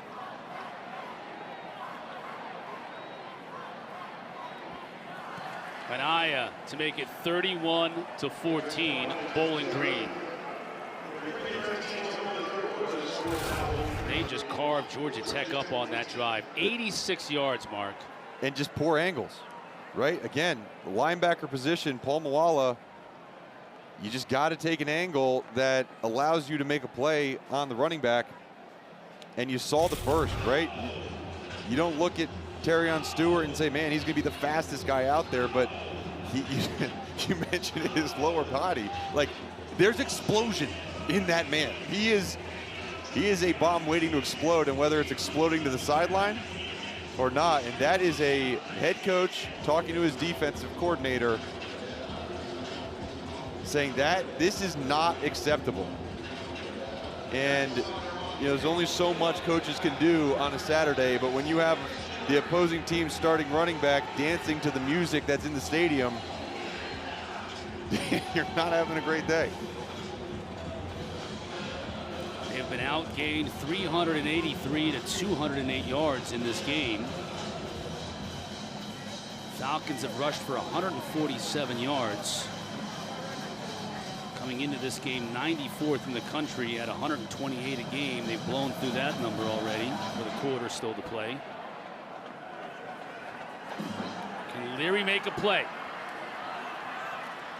He cannot. Dropped at the 16. Coming up after the game, the ACC huddle crew. We got to break. Syracuse earlier, and it's a wild one, but you got a lot of teams that are playing some really good football and then some question marks. And the up and down nature of this team continues, but that's a beautiful pass And catch made by Blaylock, the transfer from Georgia. That's a beautiful pass. That's beautiful. I mean, that's what Haynes King could do. And he just really, and that's a hard throw to make. Over top of the linebacker, underneath the safety, before the corner gets there. And we just haven't seen a whole ton of down the field passes. Oh! Intercepted. Still on his feet, Deshaun Jones. To the 20, and he's going to score. Oh, man. Well, you know what it looks like when you put a nail in a coffin, Chris? I think that's what it looked like. That's what that looked like. And didn't I just say this, the up and down nature of this team? Yeah. And after a beautiful pass, yep, it's a pick six. Yep. Up and down. You know, forcing it a little bit, just a real, phenomenal play. Oh, there's Leffler. He's trying to pretend like that didn't happen. I mean, he's trying to. It's like when a cat falls down. Well, he's trying to bump Darren Anders, and that's probably a losing proposition for Coach Leffler. Sean Jones. I'm sure he doesn't mind. What a play. Junior out of Akron, Ohio. 46 yards to pay dirt.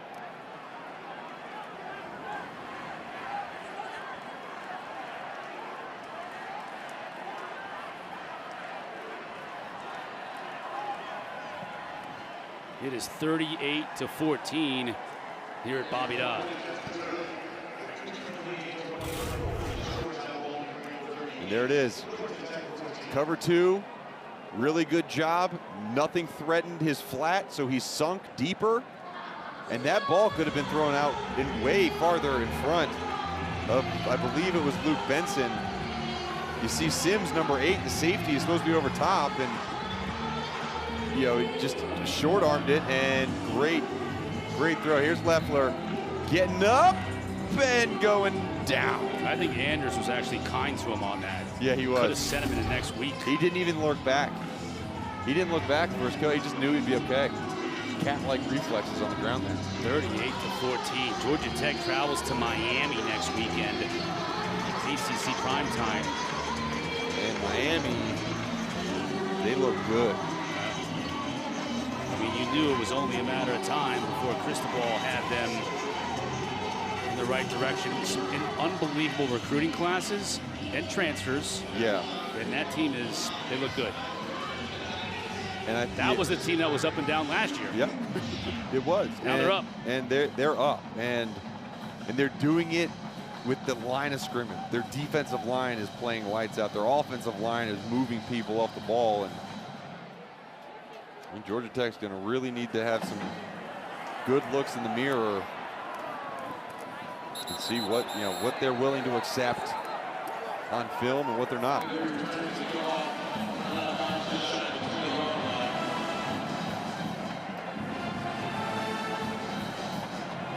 You also have a feeling, as we've seen Brent Key on the sideline today, I think you're probably going to, I'm just speculation here, Mark, but I think you'll probably have a week where he says, everything's open. You know, I mean, and you've been in that situation before. Like, every position is open. Yep. It's time to compete to see who wants to play, and you'll play next week in Miami. Yep. I think so. King has time here. Flag down on the play. Might be a free play. Blaylock got a foot down. That's a heck of a catch by Blaylock. I'll tell you who's going to definitely be playing. It's Blaylock. He's made some really good catches for them. And it hasn't been all bad. There've been guys who have really strained and really played hard. I mean, offside. Defense number 16. Penalties decline. Roughing plays. First down. But they just cannot keep giving up such big plays on the defensive side of the ball. King checks the sideline for the play.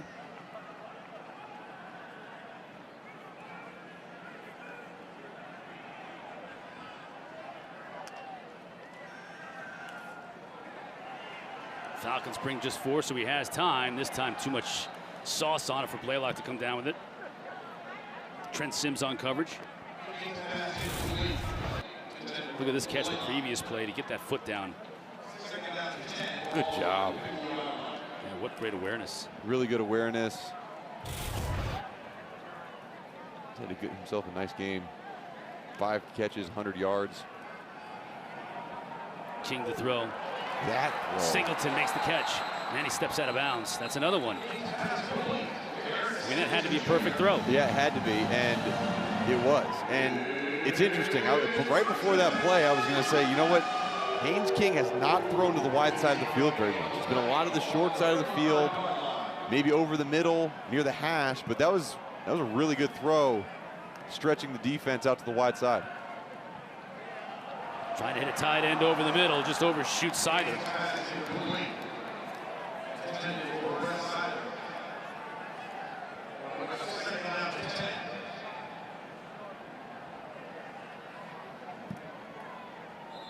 King, the transfer from Texas A&M. Timeout for a player injury. Defense. Longview, Texas, out of East Texas. There's a look at offensive coordinator Buster Faulkner on the left. And, you know, again, you have a long ways to go to get back in this game if that's possible. But you also haven't even entered the fourth quarter yet. As far as overall feeling of this game and what you want to, you know, finish feeling like you can correct some things. And you have to. And, you know, with 16 minutes and 30 seconds left in this game, you can't fold right now. And that's going to, I think that's going to be really telling for Brent Key, is how do my players respond when this game feels over right now? Can we come out and fight? Can we correct the mistakes on the defensive side of the ball? Darius Lorfols was the injured Falcon. He was able to walk off under his own power, so that was good. 2nd down and 10 for Haynes King and the Jackets.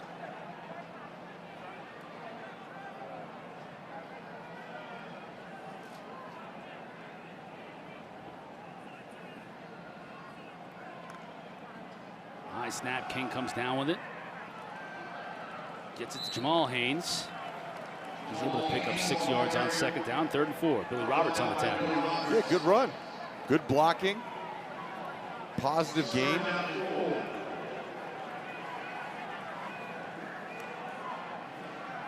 Pressure coming up the middle. Ball tipped at the line of scrimmage and then dropped. It looked like Leary was going to be able to come down with it. Yeah, and as your hand tips, you hold your breath. Good job getting hands up by big number 60, Dontrez Brown. But did look like Leary had a chance at that one. The 4th down, obviously 4-down territory, down 24 points. Falcons showing pressure. We've seen this before, haven't we? Yep. Try to draw them off sides, but you can't call a timeout here. I mean, if you want any chance of coming back in the game, you got to save these things and have a play ready. Still 10 on the play clock. Bowling Green's coming. Now they check out of it and bring just 4. Haynes King's going to have to run it. No, he checks it underneath. The beautiful job by Haynes. Sidesteps a couple of tacklers. Picks up the 1st down. That was a nice job by Haynes King as well. Looked like he was going to run it. Found Jamal Haynes out of the corner of his eye. They pick up a 1st down. Yeah, it was really good job. Jamal Haynes looks like he got a shoulder pad on that hip bone. Those things are painful. Yeah, we haven't talked much about Avery Boyd this game, the wide receiver, big wide receiver, physical guy. They wanted to get him involved more. Rutherford, great in space. That's there it why. Is.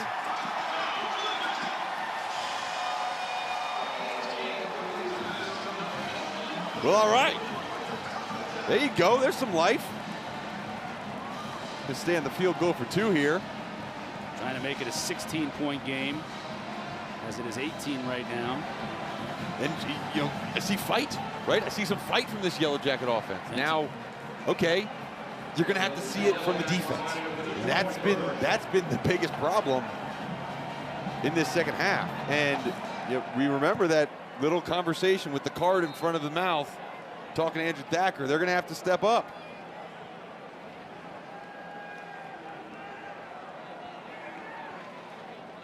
Cooley stays in the game.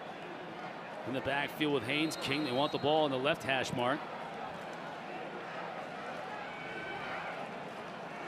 Rutherford with the cut split towards the top of your screen. There he goes. King looking to throw. The back of the end zone. Blaylock couldn't come down with it. The lead remains 18 for the Falcons. Well covered by Bowling Green, and had a chance at it, just trying to find a way to tiptoe and stay in bounds. Always hard when your back's to the sideline because you have to get your toes in and your heels. Still an 18-point game. That could have made it a 2-score game. You get 2 touchdowns and 2 two-point conversions.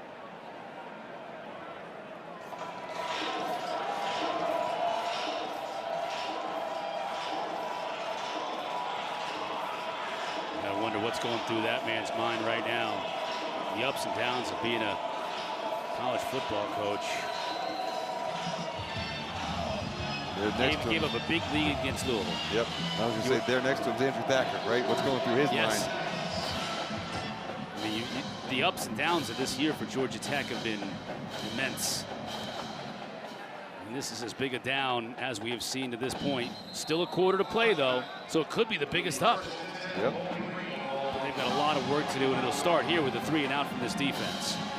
Another time-consuming drive by the Falcons, and whether they score or not, that'll put it away. That it will. And when I was playing, we always broke up the college schedule into thirds, right? You talked about your first third, first 4 games, second third, second 4 games, and you know, there's some promise. Georgia Tech showed a little bit in those first 4 games. And this has not been a great start. Kind of the second portion of the season. Stewart moves the pile for 4 yards. You think about it, they had the big lead against Louisville in the opener. Couldn't finish in the second half. 1-score game at Ole Miss in the second half. Couldn't finish there. Got the win they needed to have on the road in conference play at Wake Forest last week. That may have been a pivoting moment for them.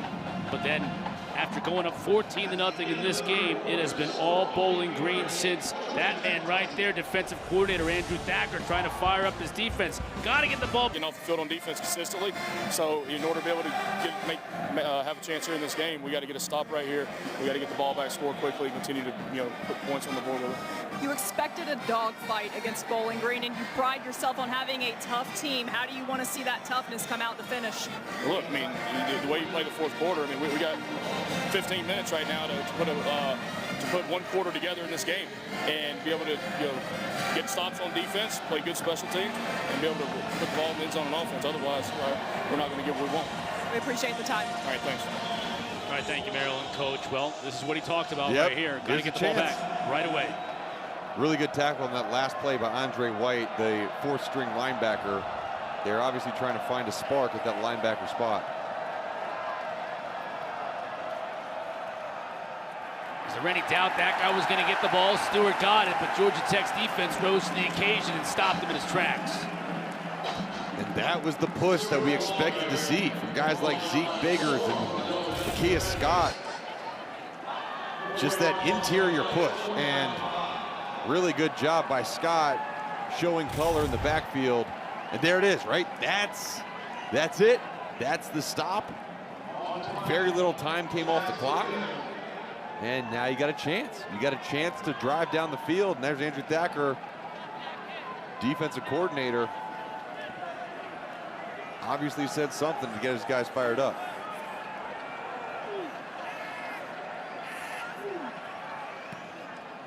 Dominick Blaylock back to return this kick from his 22. Makes the first man miss.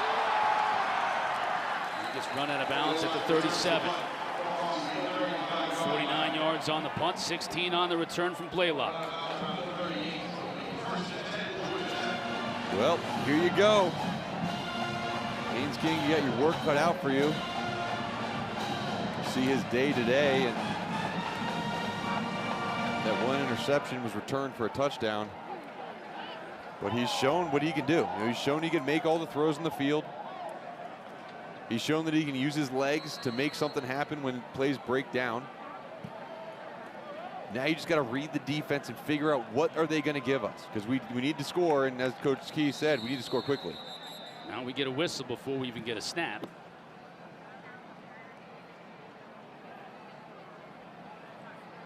Another clock issue here. He's counting the players.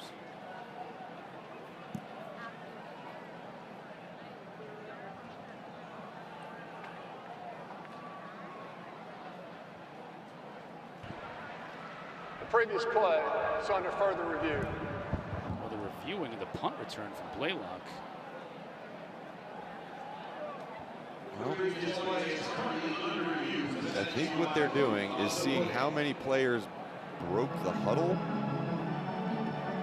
for the offense. There were only 11 guys on the field when they blew the whistle. Did someone else run off the field? See the linesman right there talking to Brett Key. It's Kirk Lewis, this ACC crew.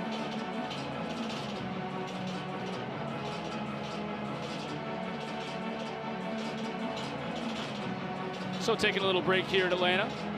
Tech trailing by 18. They were up 14-0 in the blink of an eye at the start of this game. First play from scrimmage, which seems like forever ago, was a 53-yard bomb to Eric Singleton. Blew right past the defender. Then on their next drive, they marched right down the field. Easy as you like, Mark. For a score, it was 14-0, and Bowling Green looked in trouble. Yep, and here we go. Let's see, is there a fair catch maybe? We're kind of guessing here what we're looking at. No fair catch. So that would be pretty easy to review quickly. So maybe it's not that.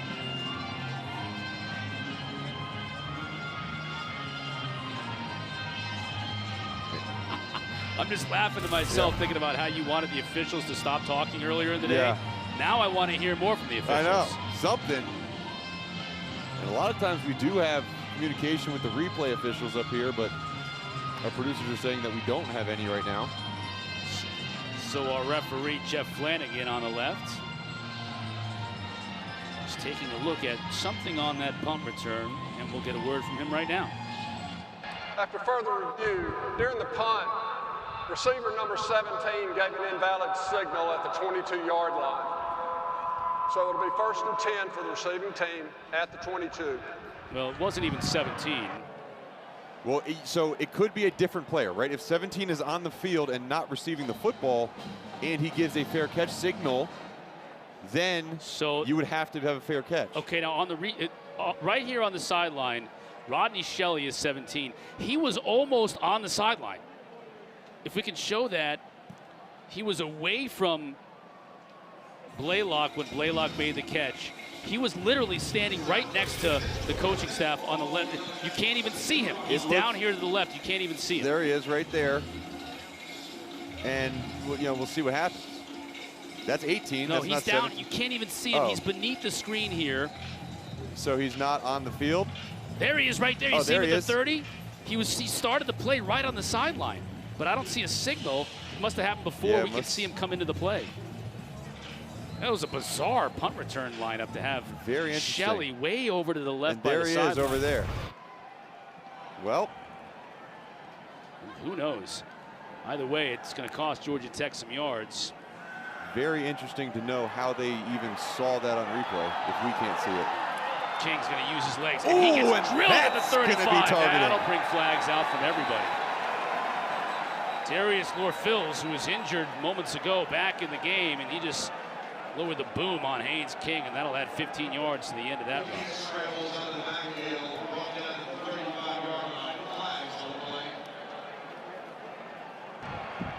Personal foul. Dead ball, personal foul, late hit with targeting, number 9, defense. That play is under further review. Yeah, that's all the targeting things. Defenseless player, he's sliding, lowering your helmet, hitting with the crown of the helmet, in the helmet.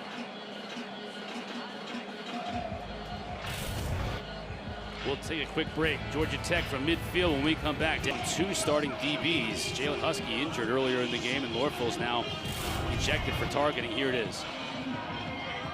Oh. Yep. lucky that Haynes King is all right. He is. 1st and 10 from midfield.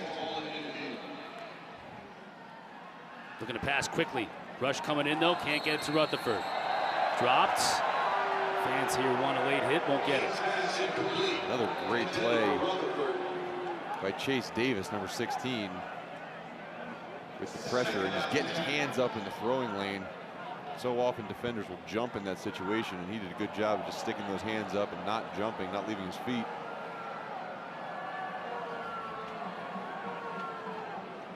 He's spending a lot of time in that backfield today. 16 White. 2nd down and 10. King to throw. Falcons bring just 4. Blaylock again. Still on his feet. Finally brought down at the 32. Blaylock has had about 120 yards receiving. Yeah, really good job securing a lot of catches.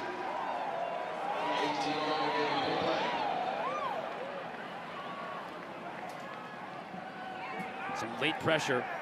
There he is again. Out of bounds inside the 20. This is just easy pitch and catch right now. Yeah, really good route too. Just another stop route. He's been on that sideline running that hitch route, and you know, he runs it so well that he just continues to be open.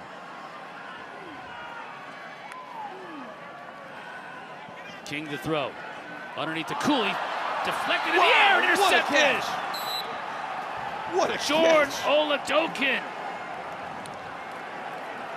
I think that was deflected twice before Oladokin was able to bring it in.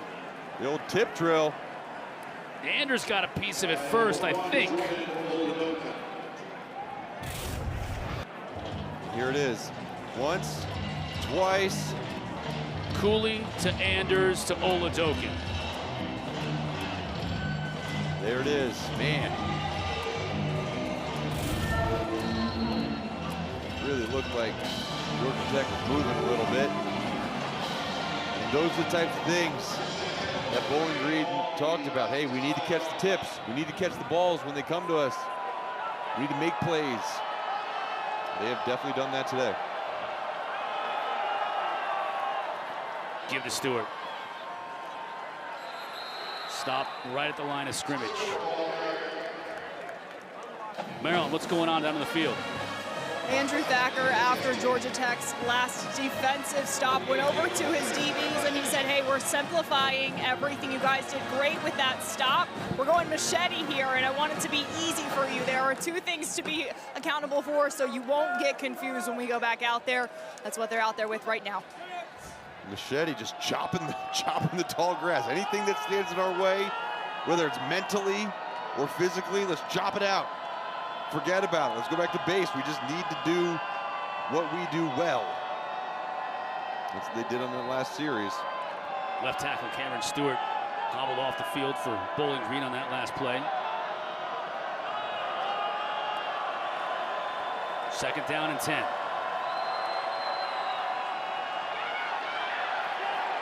Blaylock stopped inside the 5. Late flag, though. He may have gotten Georgia Tech on a face mask here.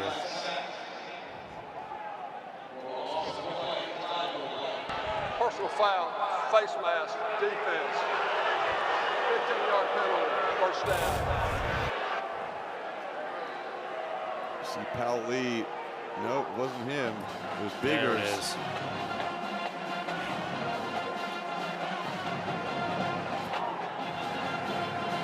It's almost even within the one play itself, Mark. Yep. Something good happens and then something bad happens. Not even just every other play, within the play. It's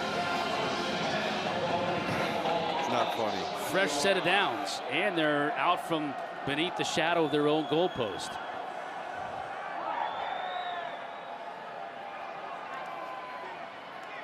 Stewart spins away from the defender. He is just so tough to bring down. Still on his feet. There he goes. Out to the 37. What a run by Stewart. Sims again had to bring him downfield, but that's 17 yards. Just strong. Watch the feet and the leg drop. Just keep moving. Keep moving. Let's get those legs. Keep on moving. All right, let's go. Let's go. Let's go. That's the way you run the football. Look at this camera angle. It's like Maurice Jones-Drew. Don't you think? Kind of very similar.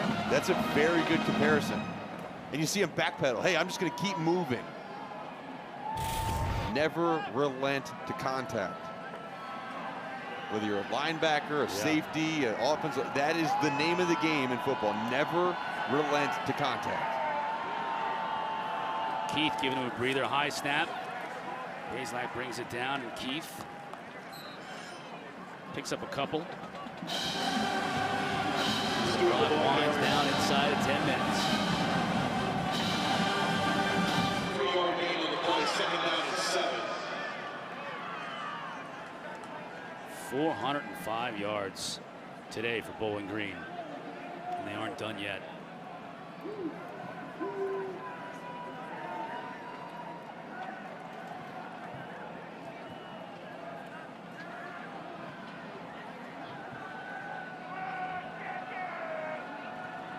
Blaylock in no hurry here.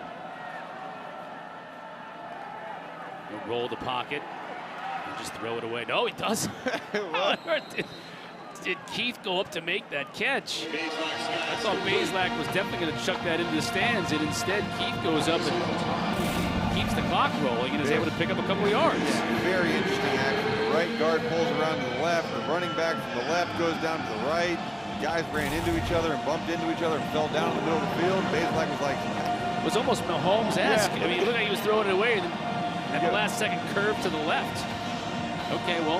Hey, when you're feeling it, you're feeling it. Job well done, because it keeps the clock running. That's going to roll another 40 seconds off of that game clock.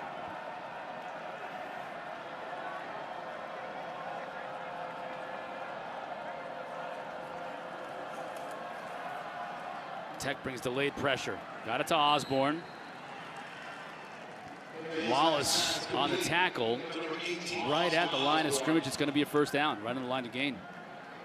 Osborne signals. Yeah, man, this has been Connor Blaylock's game. Came into the day, who were we going to have? Connor Blaylock, Camden Orth. In the first quarter, it was kind of that rotation. Second quarter, we saw a little bit of it, but really since then, it's been Connor Blaylock managing this offense, not to perfection, but pretty darn close. Stewart. It is just so hard to bring him down. Look at him carrying 3 Georgia Tech Yellow Jackets to the first down marker. There's Paul Mwala. You have him. The hole is right there. You and the running back in the hole, and they're tackling high. I mean, you can't tackle a guy around the shoulder pads. You got to go low. You got to take out his legs, and especially when you're going against a Maurice Jones-Drew, especially when you're going against these types of running backs that just can power through. Got to change your target. Stewart's approaching his career high. He's at 138 right now. Career high of 170. He's going to lose a couple on this one.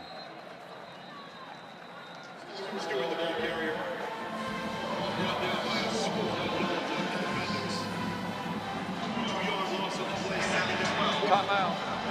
Georgia Tech, second charge timeout. Georgia Tech wants a timeout to talk things over to stop the clock, trailing by 18 here in the fourth. She met with the players and coaches this morning, and he is a hero to me. And great job by the coaching staff and Coach Key of making a little boy's dream come true, bring him to the game today. Second down and 12 coming out of the timeout. Blaylock, Osborne, first down and more. Finally brought down at the 30. Of all the numbers that are impressive for Bowling Green today, and there are many of them, the most impressive one is going to be under the turnover margin, where they're +3. Yeah. And they have not turned the ball over today. And they came into this game turning it over on seemingly every possession. I mean, last week was a disaster. They turned the ball over 12 times in their first 4 games. Yep. 0 today. I would say that number and then the sack number. Their quarterbacks have really not gotten sacked very often. Only 2 sacks on the day. And this is a Georgia Tech team that had 8 sacks last week. this offensive line has produced.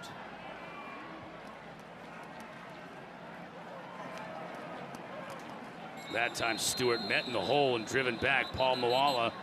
He wasn't going to get run over that time. Nope, there you go, Moala. That's exactly how you do it, right? You come downhill, you fit the hole, you don't hesitate at all. That's the result.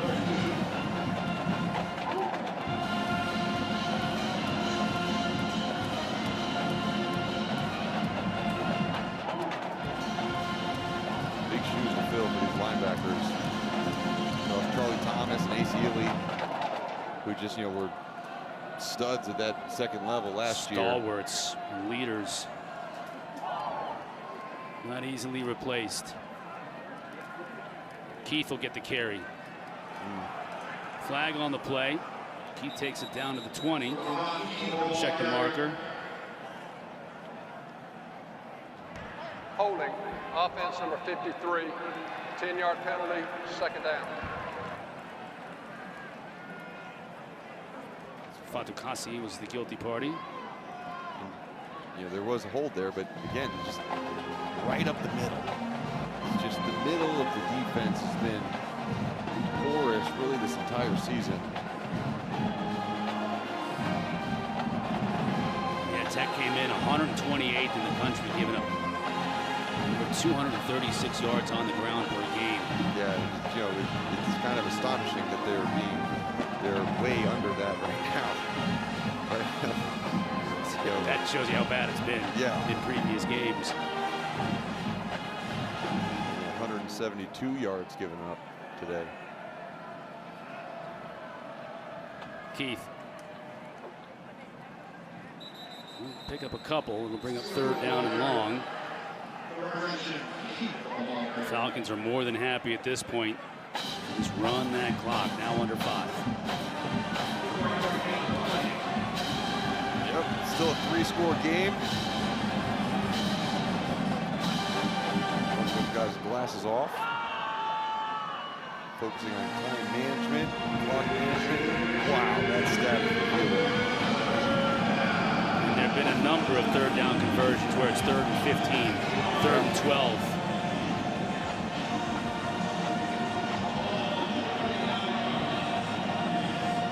Blaylock will just let this play clock run all the way down.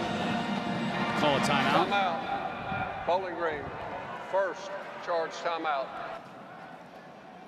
We'll take a break with him.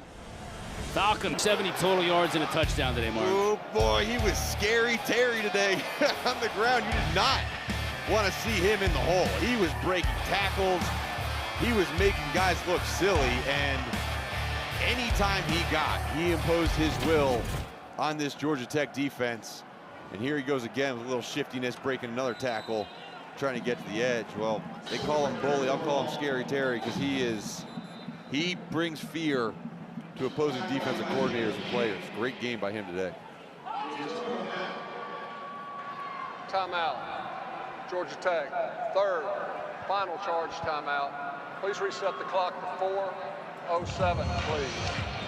4:07. Coach Keith calling his final timeout, wants to get the ball back to his offense. And Mark, to your point, I think it's at this point in time for Georgia Tech, it's trying to do something in game-type situations. Looking forward to next week in Miami. On the clock, please. This clock operator is just not, there he goes. I mean, you're right. You're just like, okay, let's work something. Let's not look terrible right now. And you're not going to win this game. You're not. You weren't going to win this game from the third quarter, but can we play some football? And can we do it at a level that we're proud of, at least, where we can at least put on one portion of film and say, look, this is something good. Every game has bad. Every game has good too, right? Let's make these last 4 minutes some good football. But yeah, Bowling Green's just not taking their foot off the gas, really. They're continuing to pound. A couple of teams that really need to win. This is kind of a desperation game tonight at 8 o'clock, isn't it? In Blacksburg, these two teams right here, you're going to see a battle because we're getting close to that midway point of the season where these two teams can go in either direction. This could be a pivotal game for both of them. Yeah, you watch out for Rodney Hammond. He's finally healthy, that big running back for Pitt. Look for him to have 30 carries in that game against Virginia Tech. They've had a hard time stopping the run, too. The Hokies have. Yes, they have. Yeah, Hammond a couple of games ago, Pitt coaching staff said, we got to get this guy the ball more. That's it. Enough playing around. Trying to get it to Hilaire on 4th down. Incomplete. So Georgia Tech will take over.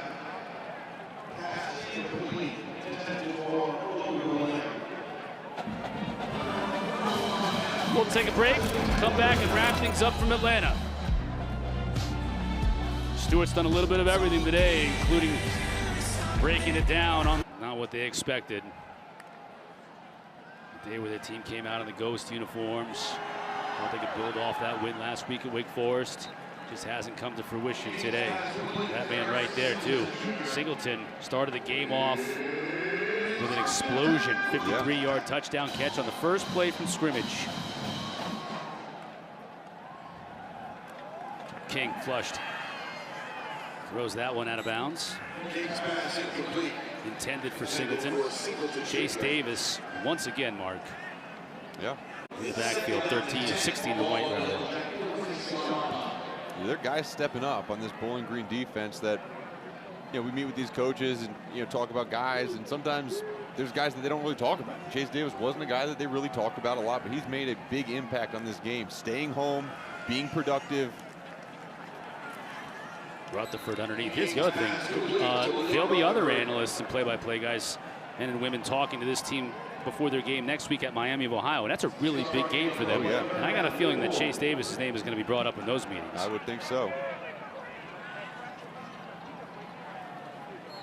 Complete over the middle again to Rutherford, Malik Rutherford. When you think about it, for Bowling Green, they're starting to get into their MAC play, right? The heavy conference schedule that they've got going forward, and to hit that part of your schedule when you're playing like this, All of a sudden, it's a completely different outlook on the year for them. Because what matters to them is the MAC. Yes. They're going to play Michigan out of the MAC, and you expect to get hammered by Michigan, and you expect to get hammered, or at least get beat by Georgia Tech on the road. But the MAC is what matters. Now you come in here and it's like you steal a win here. King picks up good yardage before sliding down.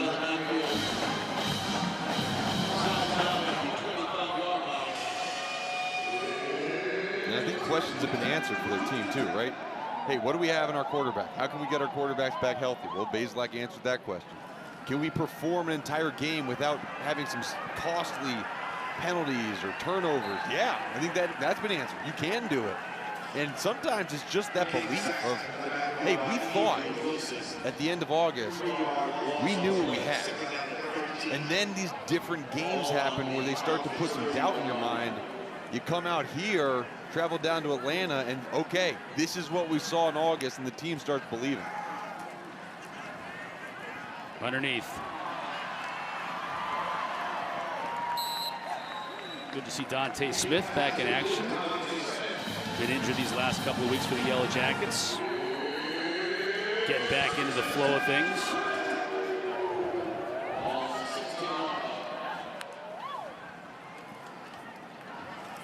King to the end zone.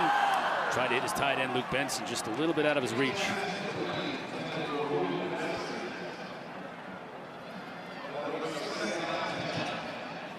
At the end of the day, those 2 interceptions notwithstanding, and I don't want to make light of them, but Haynes King's numbers could be even massive at the end of the day. He could have 400 yards of total offense. If he can put this ball in the end zone, that'll be his 3rd touchdown. And they've only had the ball they've had the ball under 15 minutes in this entire game.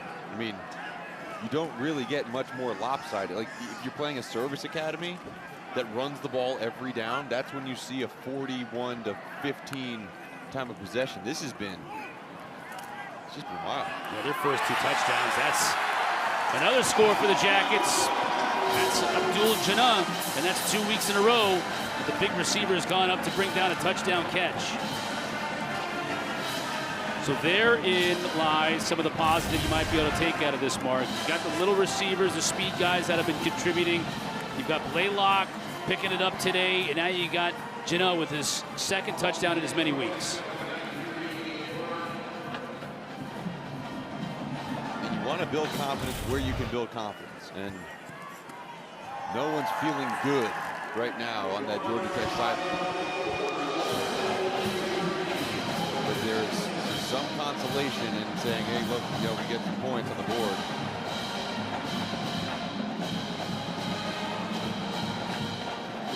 I don't think we can really get it twisted. This was not a close game.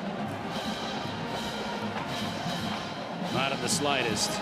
But Tech trying to get something positive before the clock strikes triple zeros. Getting there at Miami next week. ACC primetime Saturday night.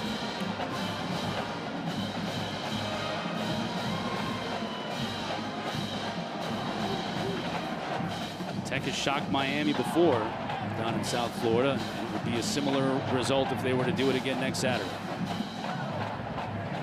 But if there's anything we've seen in this league in the first month, week to week, you have no idea what you're going to see. No, you don't. You do feel like there's a couple teams that have been pretty consistent. Miami's been one of them. Duke's been one of them. Yeah. And Louisville's been one of them. Louisville finds a way to win even when they're not playing great. Like last night's a perfect example of exactly. But they're going to be an explosive offense, and that they've shown that. Timeout. Bowling Green. Second charge timeout. Timeout will be 30 seconds. Bowling Green expecting the onside kick, so want to make sure they've got all their I's dotted and their T's crossed. Yeah, you think about Louisville last night. NC State defensively, great job by NC State on defense. Louisville found a way to win that game, to do just enough. They did. I think they have confidence in their playmakers and their defense. Their opportunistic defense. They get turnovers when needed.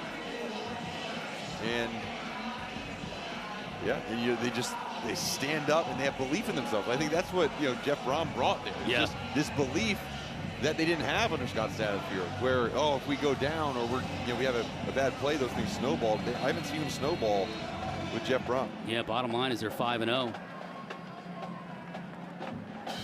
Very enviable position. Onside kick coming here for Georgia Tech. Ball bounces high, picked up by the wide receiver, Hilaire. Hands team for the Falcons. And with Georgia Tech, no timeouts on the clock. It'll be a couple of knees, and that'll be it. Oh, man. Just I love seeing guys excited. Camden Orth, number 12 over there, doing a little dance. Think about the week this team has had. I mean, at his press conference earlier in the week, Leffler said, I don't think I've ever seen a half of football like that, like they played at Ohio in his life. Yep. And yet, 6 days later. And how about, like you go for that terrible half of football. Then you come out and the first play of the game is a touchdown against your defense. And then you punt it back, and then it's a long drive for another touchdown. And then your team responds. Like that, I think more than anything, Scott Leffler is going to tell his guys, look, this is exactly how I wanted this game to go. You know what it feels like to be punched in the mouth, and then you answered that call and fought back. And for Georgia Tech, you got to imagine it's going to be a week of practice for Coach Key and this staff, much like it was for Coach Leffler last week. Yep. A lot of searching, a lot of soul searching, a lot of trying to fix some things on film, finding players that are going to be able to perform for you, because there isn't a whole lot of time before you got to go down to Miami. And guess what? If you, again, this is a non-conference game. If you go down to Miami and you beat Miami, 7 days from now can be a completely different feeling on this Georgia Tech sideline. That is a good point. Falcon fans that made the trip down I-75 with one final cheer for their club. What a performance it was as our two coaches embrace.